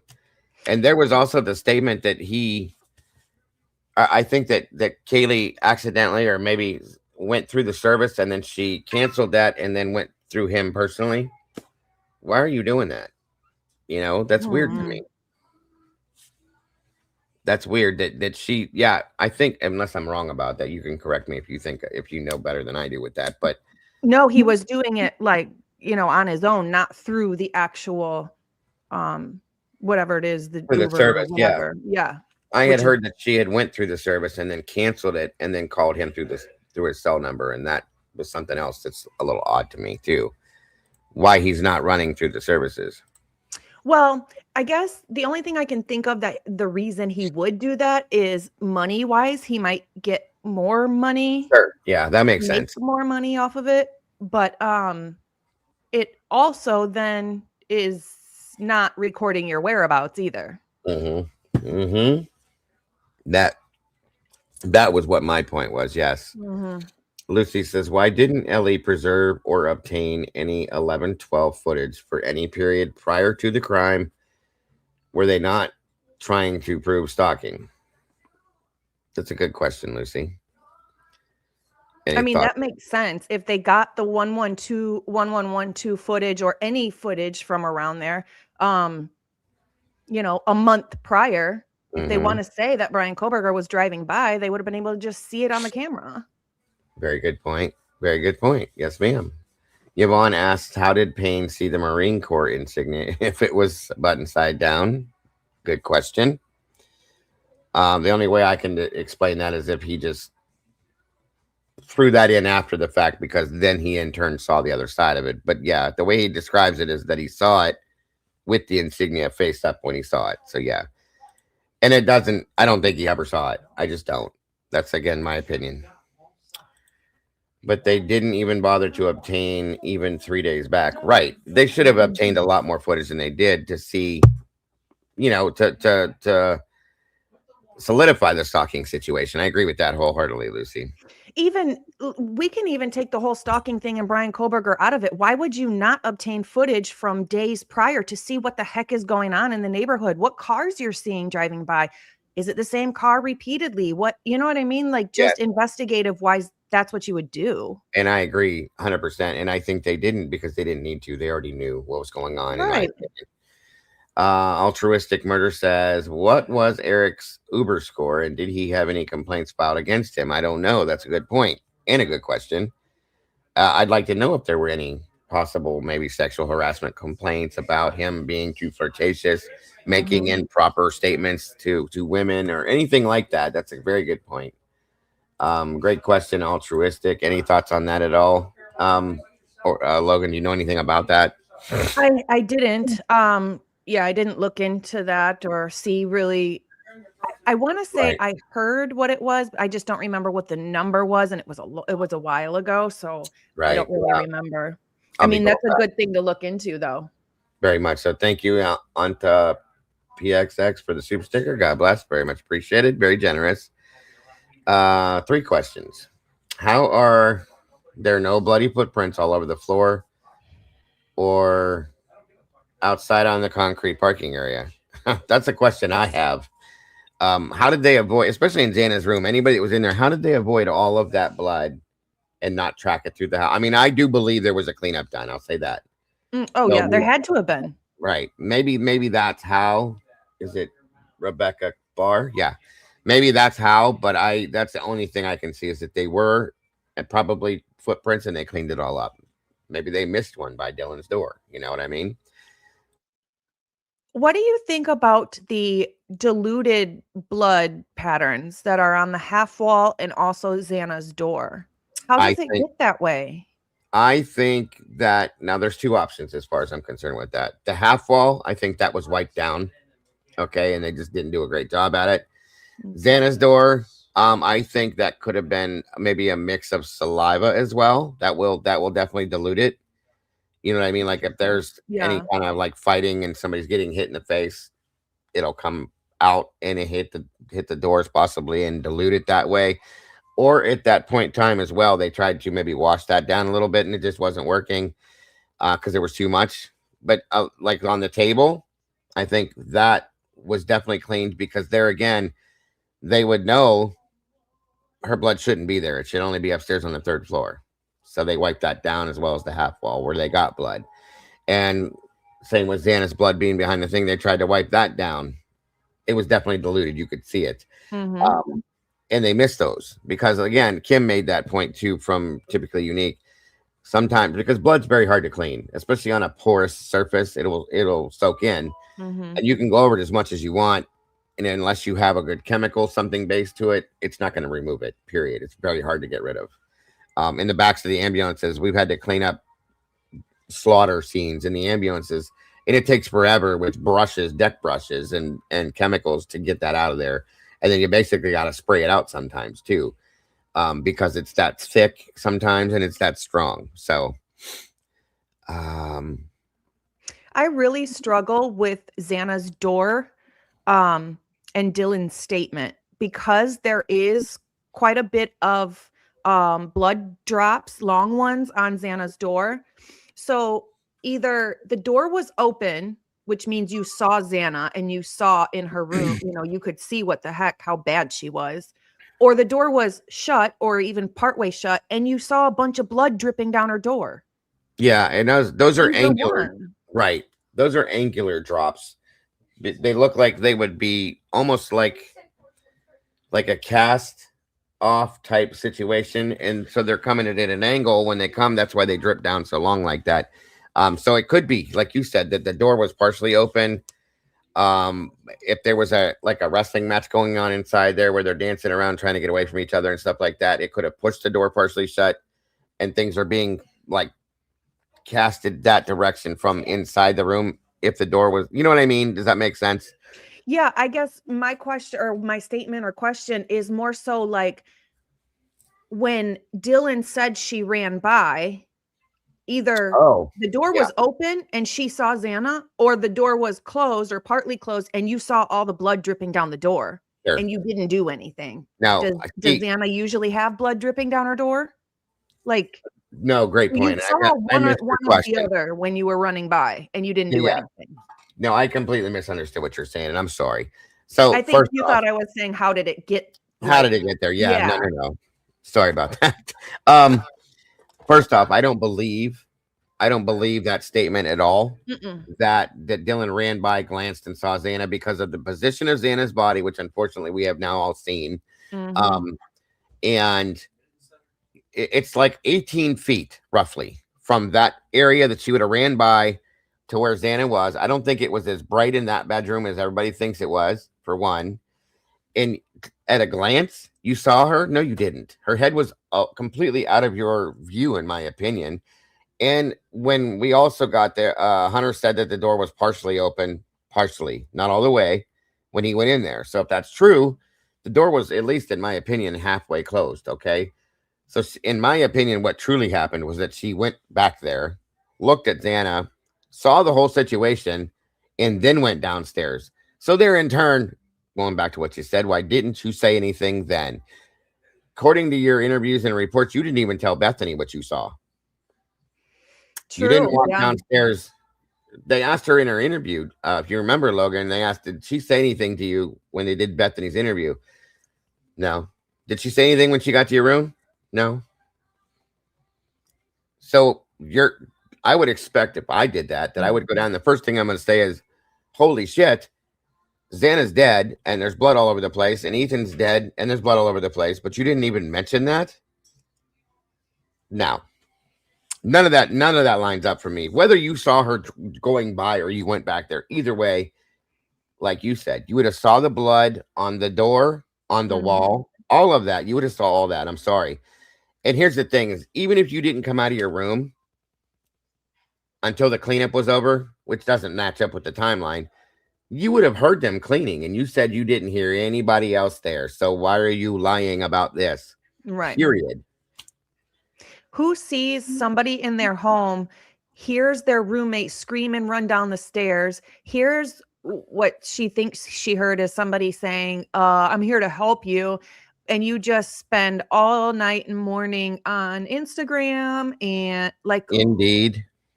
Yeah, Indeed. I mean, but you're texting Bethany like you're scared. So it just doesn't sit with me. No, it couldn't sit with anybody. If you have any kind of common sense, I'm sorry. Yeah.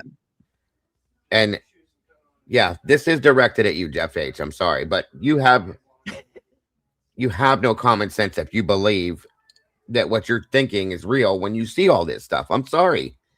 And I'm not trying to be rude when I say that, but damn, at some point you got to say, okay, I see it. It's a problem. We have a problem, Houston. Okay, let's deal with this now. And you guys refuse it. You refuse it for what reason? I have no idea. Are you afraid of the truth? Okay, don't worry about it. There's enough of us here that'll support you. If you can see it, we will. It's okay. It's okay to say, yeah, that's not right. But stop lying to yourselves, please. It's ridiculous. It is truly ridiculous. Let me see. Are there any more questions in here before? What was the reason for the staging? Any thoughts on that one? I would think that it would be to mislead who committed these crimes, right? I mean, you would need to stage it to make it look like it was possible for one person to come in and do this rather than who actually did it. Yes, I agree fully. And again, I'm sorry I keep turning my camera off. My granddaughter, I didn't expect her to be here. She keeps running back around through here. So I'm so sorry for that. Yeah. There was another one I just saw too.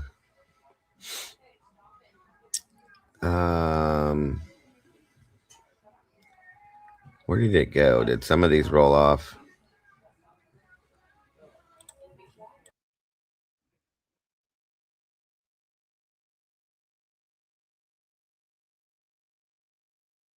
Oh my goodness, my goodness, my goodness, my goodness. Where did it go? I just saw it, you guys. Do you guys remember the handprints on the kitchen window? Dylan had a straight shot from her bedroom door to see. Good Lord, sorry about that. To see that window, I think one of the perps was standing there and he was giving them signals. That's, well, if they were, they had very small hands, which in turn could be a female, I believe. I do believe that there's possibility that a female was involved in this. Any thoughts on that one, Logan? I've heard a lot of people say that, and I thought initially there was possibly a female involved as well. I heard that there was unknown female DNA somewhere. I just can't remember where I heard that or where the DNA was found, and I don't even know if that's even 100% accurate at this point. I remember hearing that too, but I it was very slight and quick, and it yeah, just, that was like it. passed I don't over know if it was a quickly. rumor. Yeah. Right. But Molly says I saw somebody, bobbing up and down in the window, which she thought, well, all that stuff. And I just feel like that could have been a lookout rather than somebody waiting for their food. And I feel like some of the injuries on the girls could be from a female that's jealous or personal. whatever. Yes. Possibly a fight went on so long with Xana because Xana was winning against a female. Who knows? Xana was kind of a badass, and I can imagine. See, I even said before too that another reason why I find it hard to believe that Brian Koberger alone attacked these people, that I feel like Xana would have like beat the hell out of Brian Koberger personally. Truly, I mean, that's a just knowing who Xana is and hearing the things about her, she's very athletic. I feel like she would have been able to beat the hell out of him and defend herself. That's just my opinion again, but I feel like Kaylee could have too. Yeah. Those are the two that I've always believed that probably fought back wholeheartedly. Yep. Until they couldn't. You know what I mean? I definitely, and God bless them for that. I hope they did. And I hope they got in some good hits on whoever this was. Which definitely wasn't Brian, in my opinion, because there was not one mark on his body, not one blemish, one crossed hair, one bruise, not one anything. So explain to me how he did all that, knowing that they fought back because of all the injuries they had, that there were no marks left. So it just doesn't make sense.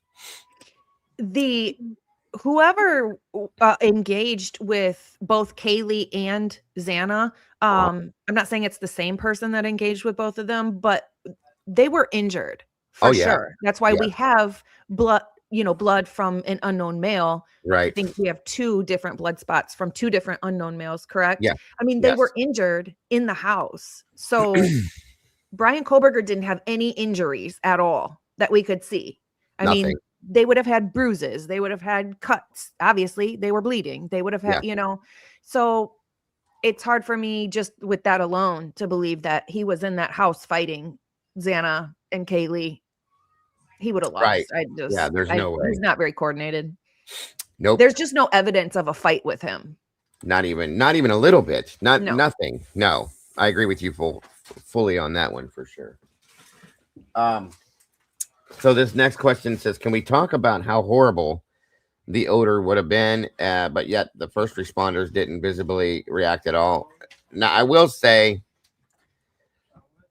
that in the body cam videos, you can hear like what I would call exasperation in some aspects. They're like going, phew, and a couple of them go out the back door, seems to get maybe fresh air, or they're saying like, holy shit, or dropping the F-bomb and stuff like that.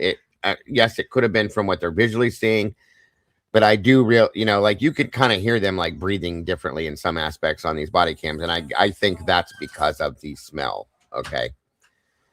There definitely would be a horrible, horrible odor, folks. For those of you that have never experienced it, like I said, the last time we talked about this, every time I talk about it, I smell it immediately. Because of my experiences. It's just bad. It's bad. It's very bad, you guys. And like you said, somebody told the medics or EMS or whatever to bring to wear the aspirator things to not smell the respirators, yeah. Yeah, the respirator to not smell 100%. it. Yeah. So again, that's not just something you do as a first responder. You don't show up with a respirator, guys, because you don't expect to have to do that right away. Unless there's communication telling you you're going to need this because this is really bad. So, let me see here. Oh, I have a question for you. I've heard a rumor going on, around a lot lately, just within the past like week or so, that one of the perps cut off Ethan's manhood. Have you heard that rumor? Because I'm hearing it everywhere. I heard that years ago. Okay. I don't believe. I heard that there were intestines found strung around the place. I've heard many theories, and I don't have any way to prove that. I've not seen anything within that shows that. Yeah, I So haven't. I either. don't know. I don't know if that's probably, how rumors get started and stuff like this, especially in this case. There's been a lot of them. So Yeah.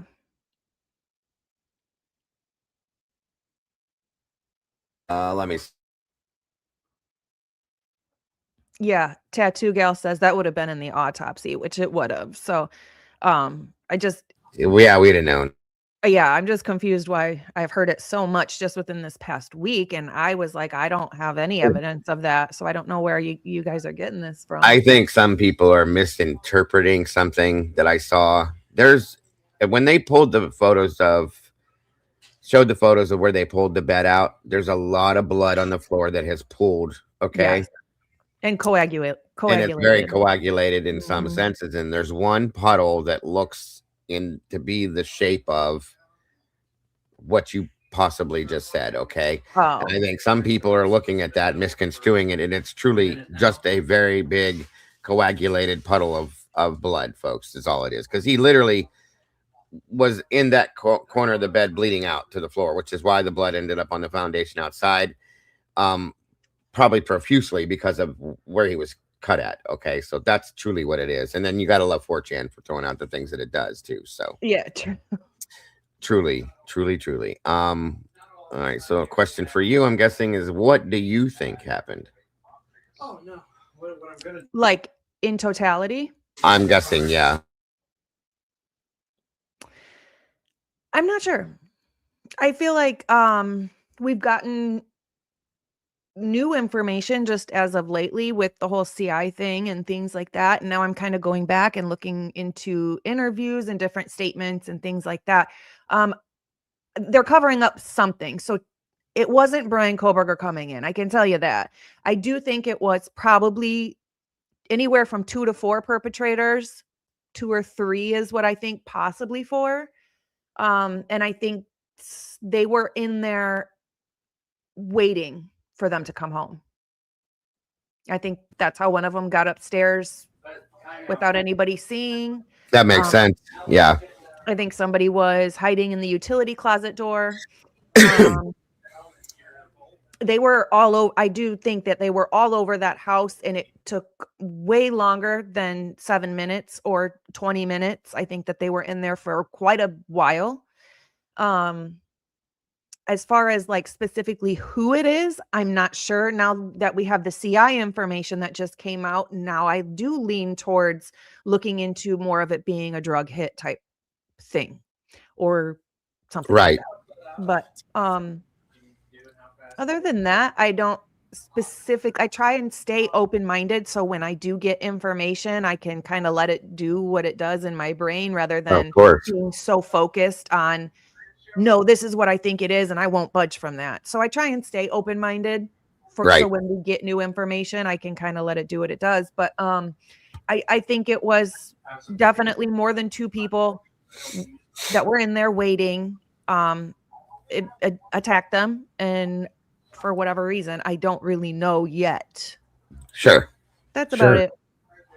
100%. I can agree with that totally. That's a good answer, actually. And I see you guys are saying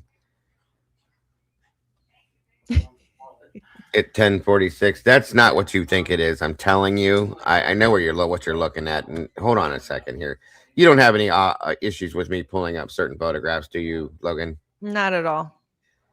All right, I'm gonna see if I can grab this real quick. I had it already uploaded per se once, and I'll show you what you're looking at, and it's not what it is. It's really truly not what it is. I know what it looks like, you guys. I'm telling you, it's very, very thickly pooled and coagulated blood that just is. That's how it's sitting, guys. I've seen a lot of things. I'm telling you. Let me find this photograph in here. I know we have them in here. Why they would, if it was a hit, why would they leave Dylan alive then? And I would say because she was probably helpful at some point, letting them in, telling them when they were home, something. Yeah, or she knows who it is, and she's possibly even close to them, guys. I mean, that's not that far out of the realm for me to ever think. Why would she suddenly be so scared of Brian Koberger in the courtroom that she asked Bill Thompson to block her view of him if you told the officers that's not who you saw? Yeah, thank you. I don't believe that whole thing either. I think that was a big show. That she asked him to do that. I don't know that that's even true. I think that was all him, but that's me. Where are these photographs, you guys? We just went over this the other night. So much stuff. And again, Logan, I'm so sorry that I'm slightly disorganized today. Like I said, yesterday was a very long day, and then I had stuff going on this morning. I was right up to the last minute, and I'm just, my apologies. I'm disorganized every day in my brain because it's just like all the time. I get it. I do. ABD is a mug sometimes.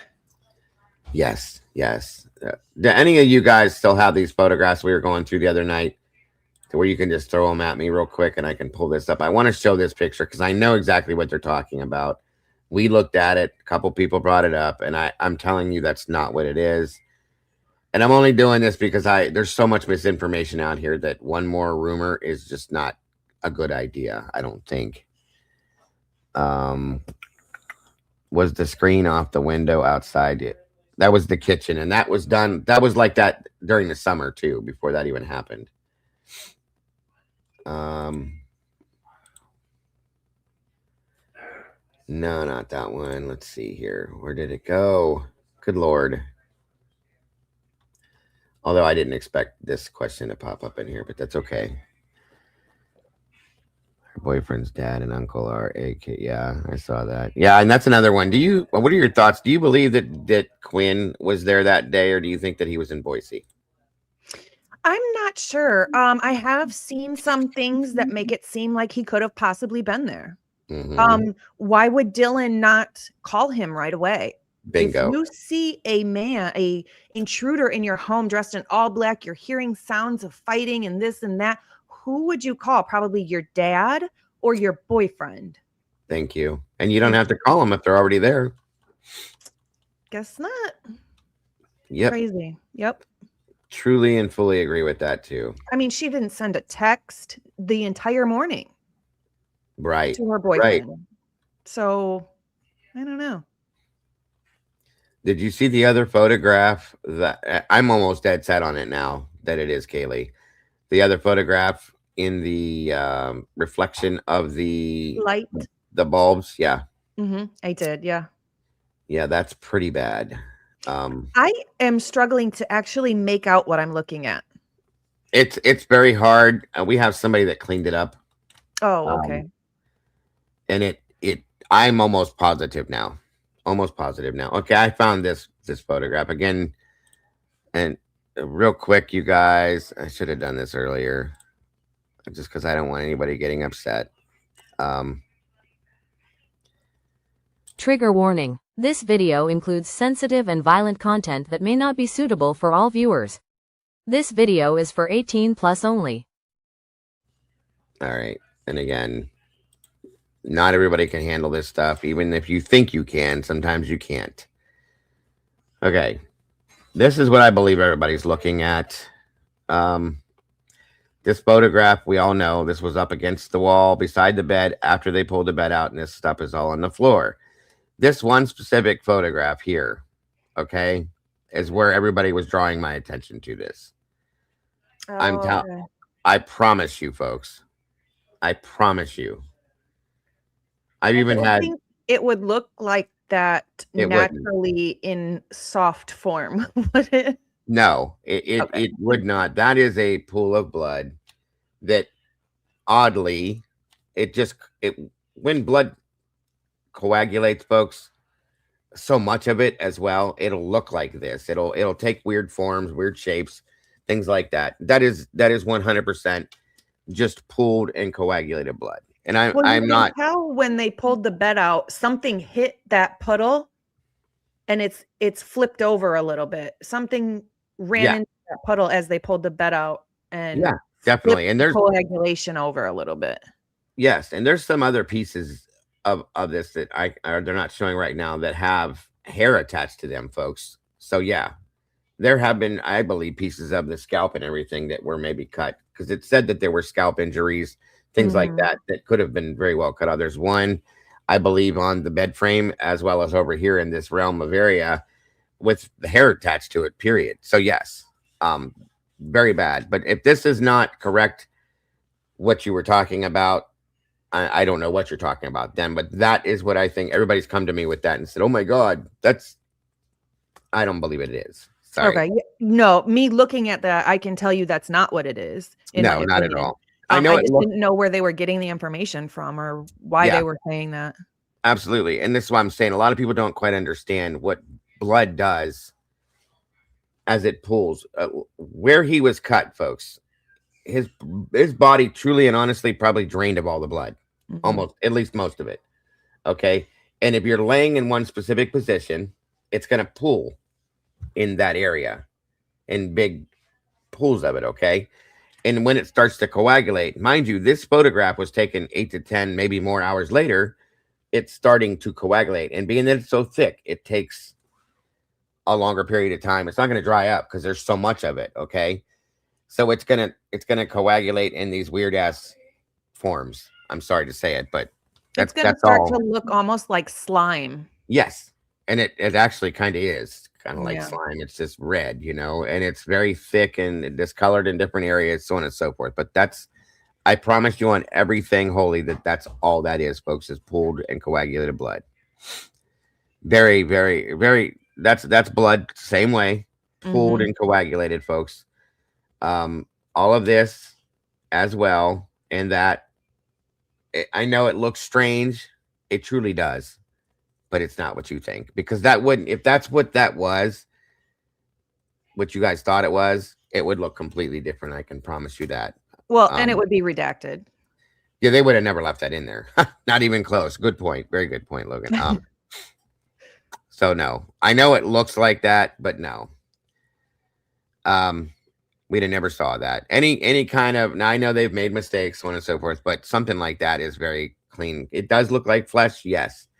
But I should have showed a video on blood coagulant and pooling and all that kind of stuff, folks, because it does strange things. And there's drag marks, and these drag marks, just so you guys know, in my opinion, is where they pulled the bed out. There was something like that shirt and the clothing that was there. This was pushed against the wall, just like the beer can that's down there now. I think the beer can was sitting on the edge of the crack of the wall in the bed. When they pulled the bed out, it dropped. Okay. And all that stuff that's there on the ground that you see made the drag marks out of the blood to where it's at now. So that's what that all looks like.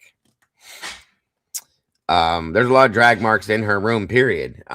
Places where I see finger drag marks, where it looks like somebody may have been trying, in my opinion, Xana, to crawl away, to get away, to maybe get under the bed to get away from somebody. and they were pulled back away from that area. That's exactly what I saw with that. Yep, I saw the same thing. Right, 100%. What's up with this smear? Which one, Twizzy? This here? Are you talking about that? That's what I believe that was. If that's what you're talking about, is when they pulled the bed out, it drug that across the floor. Yeah, it looks like the edge of the sweatshirt was Yeah, pulled through it. 100%. 100%. I have a question for you. What do you think about Xana possibly writing something in blood on the desk leg? We looked into that, and at this point, I think Tomboy said, for whatever reason, she believes now that it was just the swabbing from forensics, doing swabs there. So I don't think that, honestly, I don't. And the reason I don't think that, which is fine, we can disagree. I mean, it's not a big Yeah, deal. absolutely, I 100%. specifically see what looks like possible writing in it, but then somebody took their finger and did a squiggly through it. So you couldn't read what it said. That's what I truly thought as well. Hold on a minute here. But I'm not always right either, so I could be very wrong. They could have definitely used the swab right there as well. I'm just saying what I saw initially. I haven't dug super deep into it yet, though, so I could be very wrong. Just to let you know. No, you're on point with that too, because we looked at the same exact thing. They said they swabbed it. Well, I mean, yeah, this is Anna's room, Twiz. You're all right, bud. I don't know. I saw where the hell did it go? They sent me that picture as well. We have it. Tomboy put it all together. All the different pictures of that. Hold on a minute here. I'm not saying they didn't swab it. They could have very well swabbed it as well, because I do see a couple marks that look swabbed. But Yeah. I feel like I very clearly see a squiggly line through what looks to be possible writing on the leg. Yeah, no, I agree with you fully. It does. It definitely does look like something's there. And I wondered too, was that a message? Was she trying to say who did this? Yeah. I feel like she's smart enough of all of them. I feel like she would be the one to do something like that, like think outside the box to do something like that. Absolutely. Yes, ma'am. Oh, it's not big enough to show me that. There's another section here that has hair connected to it right here. Ugh. Yeah, these are so bad, you guys. It's so bad. Thank you, Busy. 1 minute. I'm trying to get to that other photograph. Where'd it go? Where did it go? Of course, the paw prints. You seen the paw prints, right? I didn't. So I saw what I thought looked like paw prints, but I haven't really dug into that. I took about 3 minutes to look. Right. So I don't know what everybody's talking about as far as where they see what they think is paw prints. Right there. Okay, no, actually, I was looking on the bed where I thought I saw paw prints on the bed in blood. Gotcha. See, those I didn't see. Yeah, these are paw prints on the floor at the end of the bed in Maddie's room, I believe. So there are similar ones in Maddie's room after they remove all the comforters and stuff on the sheet. What looks like possible 1 or 2 half bloody paw prints on the bed as well. Oh, see, yeah, interesting. I didn't see those. Good stuff. So yeah, there's a couple there. Yeah. From obviously Murphy. That's definitely a paw print. Yeah, there's a couple of them there. Yep. And I think there's another one in the middle that's not as, and maybe. Yep, that is. Yeah, I think it's easier to see them when they're pulled out further, but yeah. So he was in that room at some point, in my opinion. They do look like they could have some kind of like a different type of material in them, whether it's some from being outside or whether it's, there's a blood drop right there too. I just saw. Oh no, that's definitely in blood. Yeah, that's I just saying. I wanted to make sure, but yeah, to me it looks like the one on the bottom, the print on the bottom looks like it has more blood, and then the further he walks, the less blood is tracked. Obviously, makes you wonder if somebody took and cleaned his paws off after the fact. Just saying. I feel so bad for this dog. I really Oh do. my God. And I've said too, if they could put this dog, welcome Jenny, if they could put Murphy in a room with Brian Koberger, because you're a dog owner, you know how dogs are. Mhm. If they put Murphy in a room with Brian Koberger and watched the reaction that he had, it would tell a story. Mhm. And same with anybody else that could have possibly been involved in this. I think it would tell a story. Mhm. Because if Brian did this to Kaylee, okay, that dog, even if it wasn't at that point, they have senses. They sense things. They know things that we don't even see or sense or feel. You know what I mean? They can smell things on people that we don't get. And if he would go to Brian and let Brian pet him or go anywhere near Brian, I'm going to tell you right now, that would be proof, in my opinion, that Brian had nothing to do with this. Yeah, another good proof of that. And I'm just saying. Absolutely. Um, Because if Brian did do it, Murphy would associate his scent with Yep. the actions that happened. to his owner. Yes. Right. Yep. Absolutely. Absolutely. And And in it some affected senses, him because he was then hiding under the desk, right? So you know it oh, yeah. affected him. Yeah, he was definitely scared and Aw. very, very sad. It was very sad to see that. You know how long it took me to get people to see that he was under that desk? Oh, really? That was a process in itself. I'm like, there's a dog behind that chair under the desk. No, that's a rug. They go, that's a drug. No, it's not. It's a dog. No, yeah, you could see his nose. And his eyes, his little eyes. Yeah, Yeah. clearly to me. I'm pretty sure there's some people that still don't think it was a dog, but that's okay. What do you think of the one picture in blood that's similar to a face? That is pretty wild. I think part of that though was actually pieces of curly fry, and then the other parts were smeared blood smears. It was a combination of both. And don't get me wrong, it's very strange. Very strange. We have a few questions. I'm looking. Thank you, Miss. Is Mandy one of your mods, hon? Yeah. Awesome. Wonderful to have you here today, Mandy. Thank you. She's been all over this. Great stuff. Great stuff. Yeah, she does great. That's my Yes. bestie. Very cool.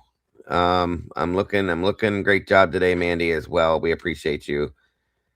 SRB, she's one of my lead mods as well. She said it took her quite a minute to find him as well. But I was like 3 different pair of glasses, zoomed in far. I'm like, it's a dog. I swear it's a dog. I'm not just telling you guys this. Some people were getting mad at me for it too.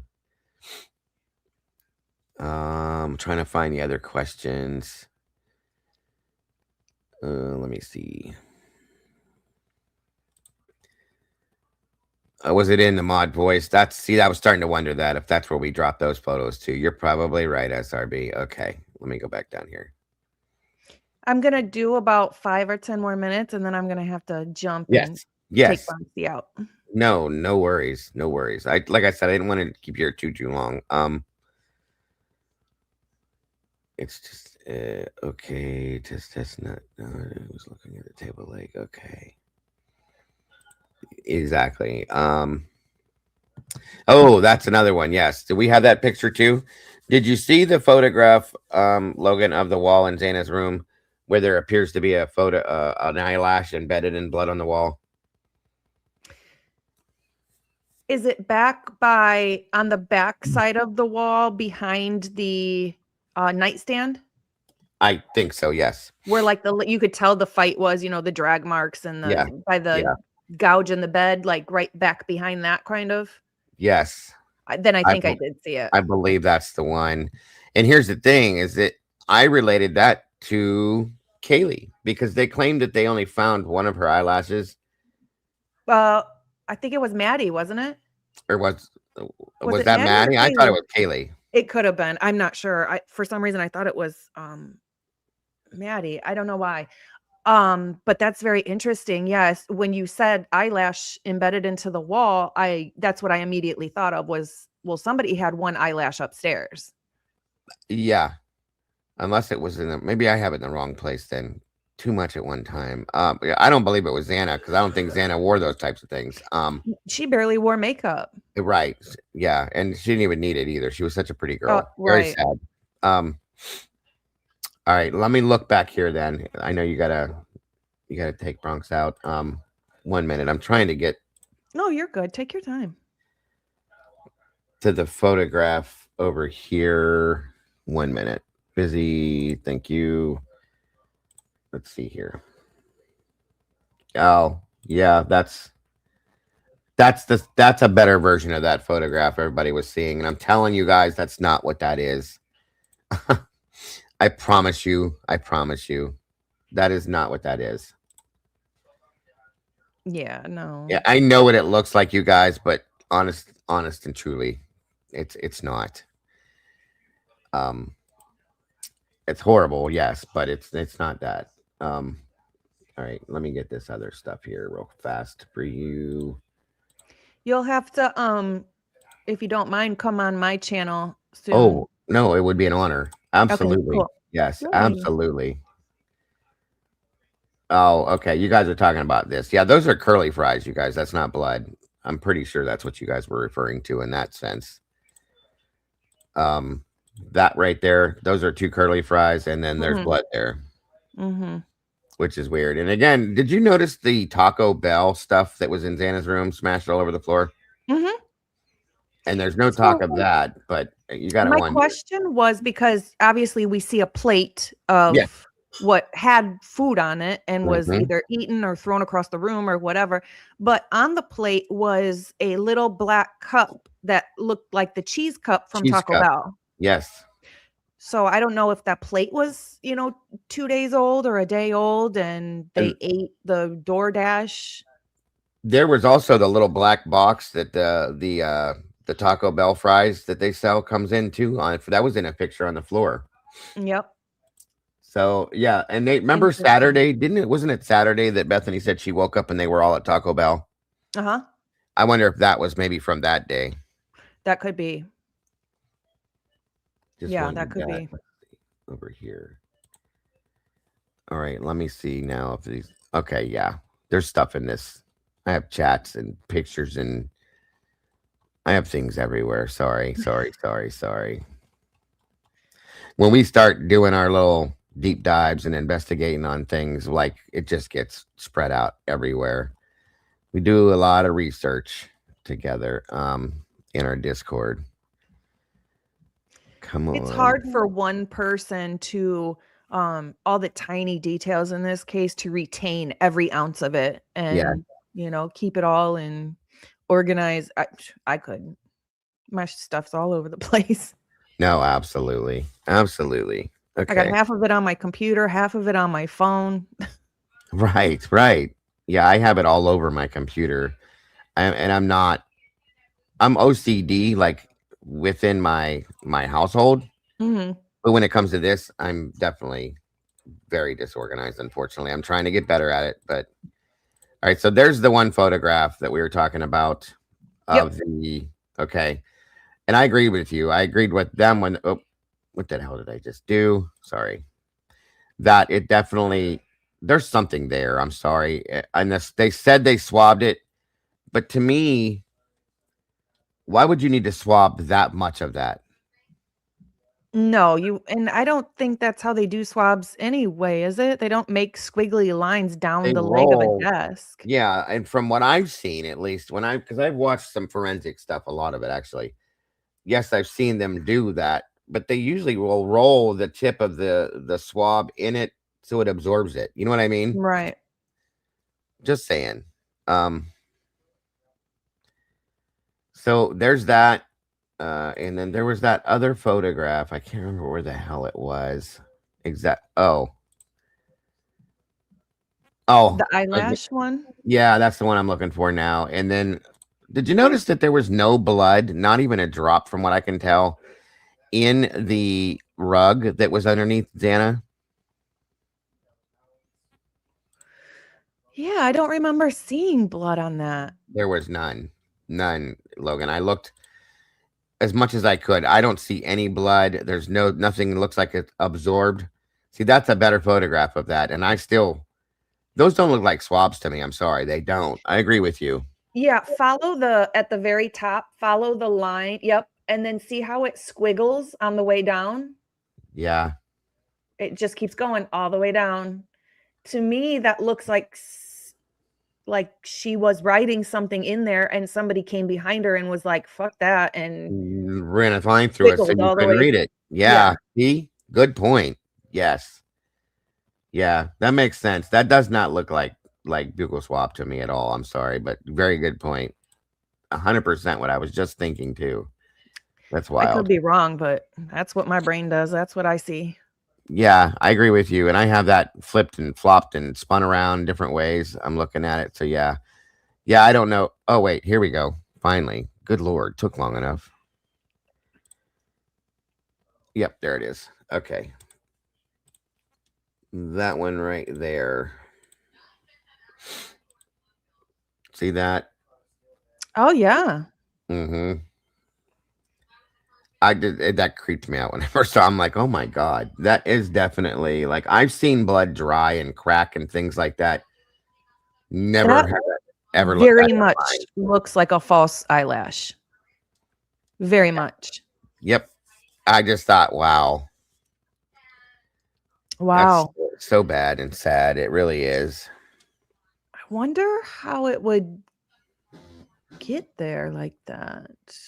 If you took somebody and shoved their face into the wall, maybe. But she wasn't, I don't think she would have been wearing eyelashes, was she? I mean, I guess we don't know. She could have been. If they didn't take them off, I could have swore in the video where you see her at the grub truck and when you see her at the bar, she kind of looked like she was. I'll have to go back and look again. I'm sorry, I was talking about Xana. Oh no, yeah, no, I'm talking about Kaylee. I think that's Kaylee's, but Xana doesn't wear them, from what I understood. So this is in Xana's room, though, correct? Yeah, it is Okay, in so then Xana's Kaylee would room. have been in Xana's. That's very interesting. Uh-huh. Hmm. And that's why it kind of took me. That was one of the things that definitely made me think if Kaylee was running. And I don't remember ever hearing anything about Kaylee's blood showing up in Xana's room, but that doesn't mean it didn't. Okay. Right.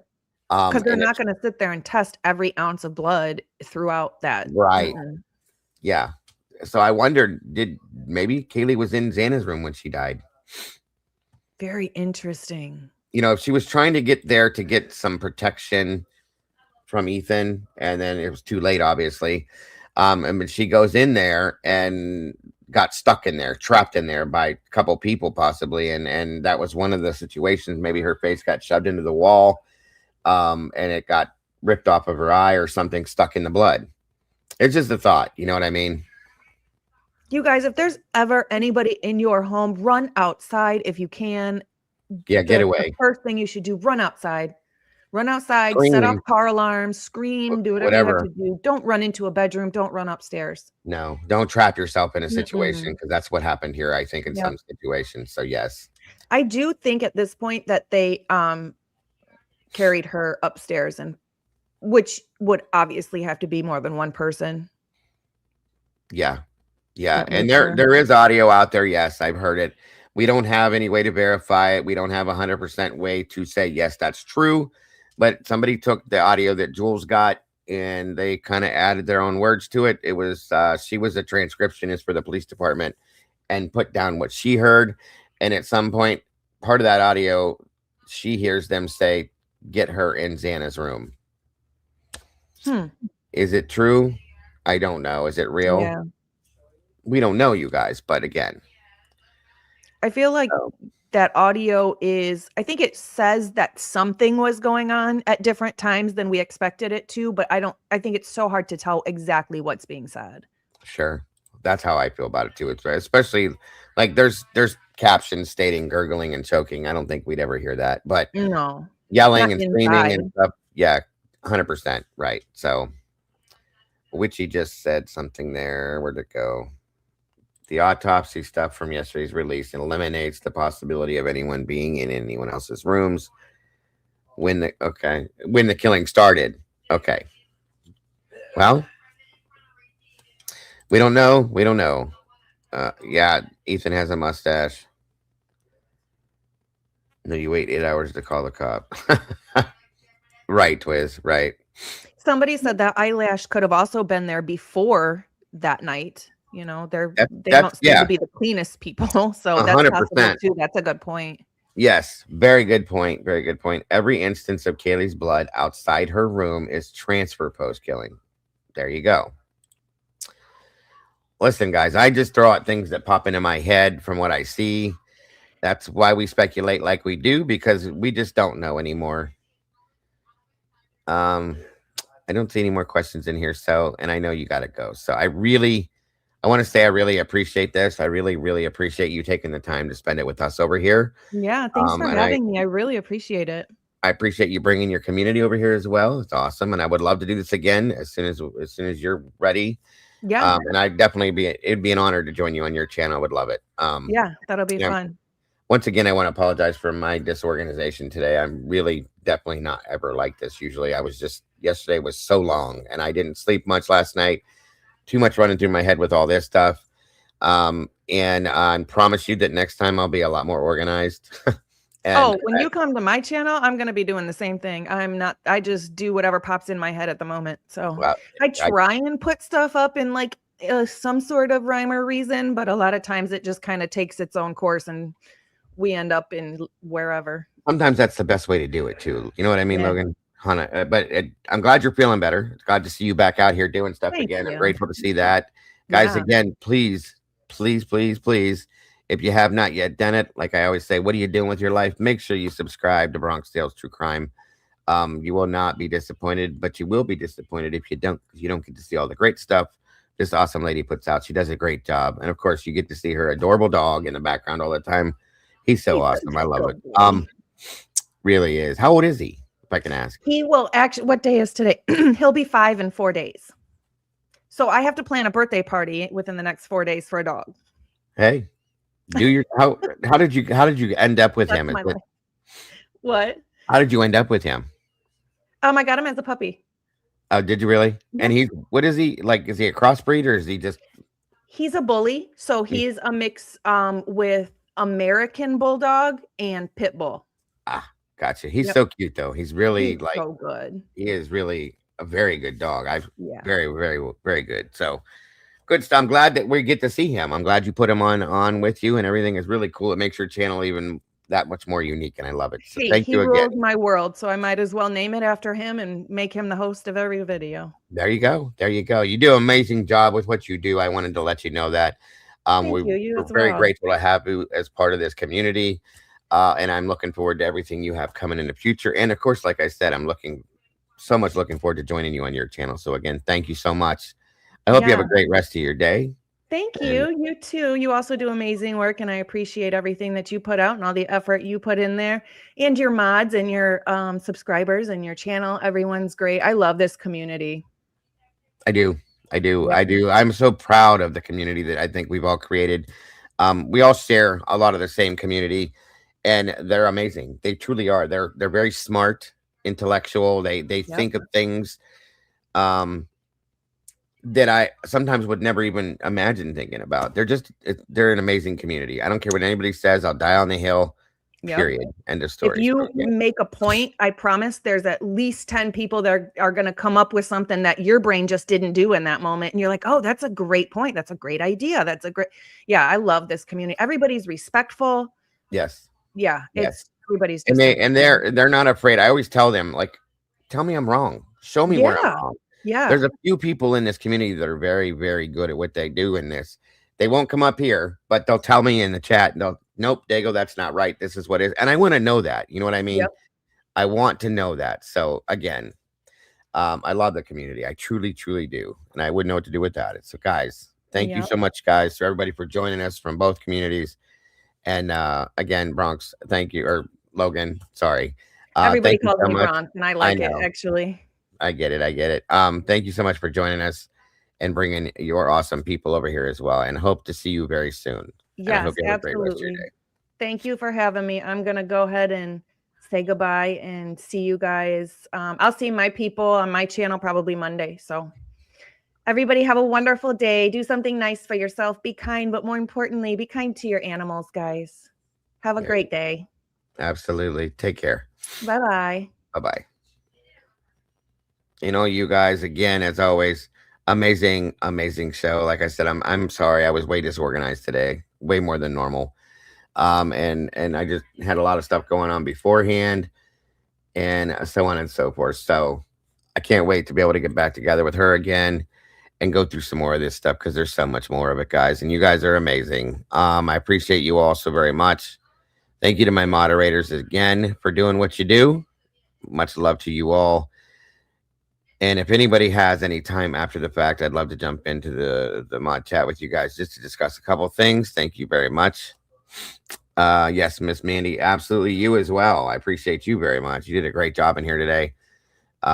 Wonderful to meet you. I'm looking forward to seeing you again soon. And anybody in here that may have donated supporting the channel in that aspect, God bless. Thank you so very much. Never expected, but always appreciated. Guys, don't forget to love yourselves and love each other. Don't change a thing. You guys are the beautiful people, and I'll see you guys very soon. Don't forget tonight, 9 p.m. Eastern Standard Time, 6 p.m. Pacific. Join us over at Devil's Advocate for Crimes After Dark. I'm looking forward to that as well. Always. See you soon, folks. Bye-bye.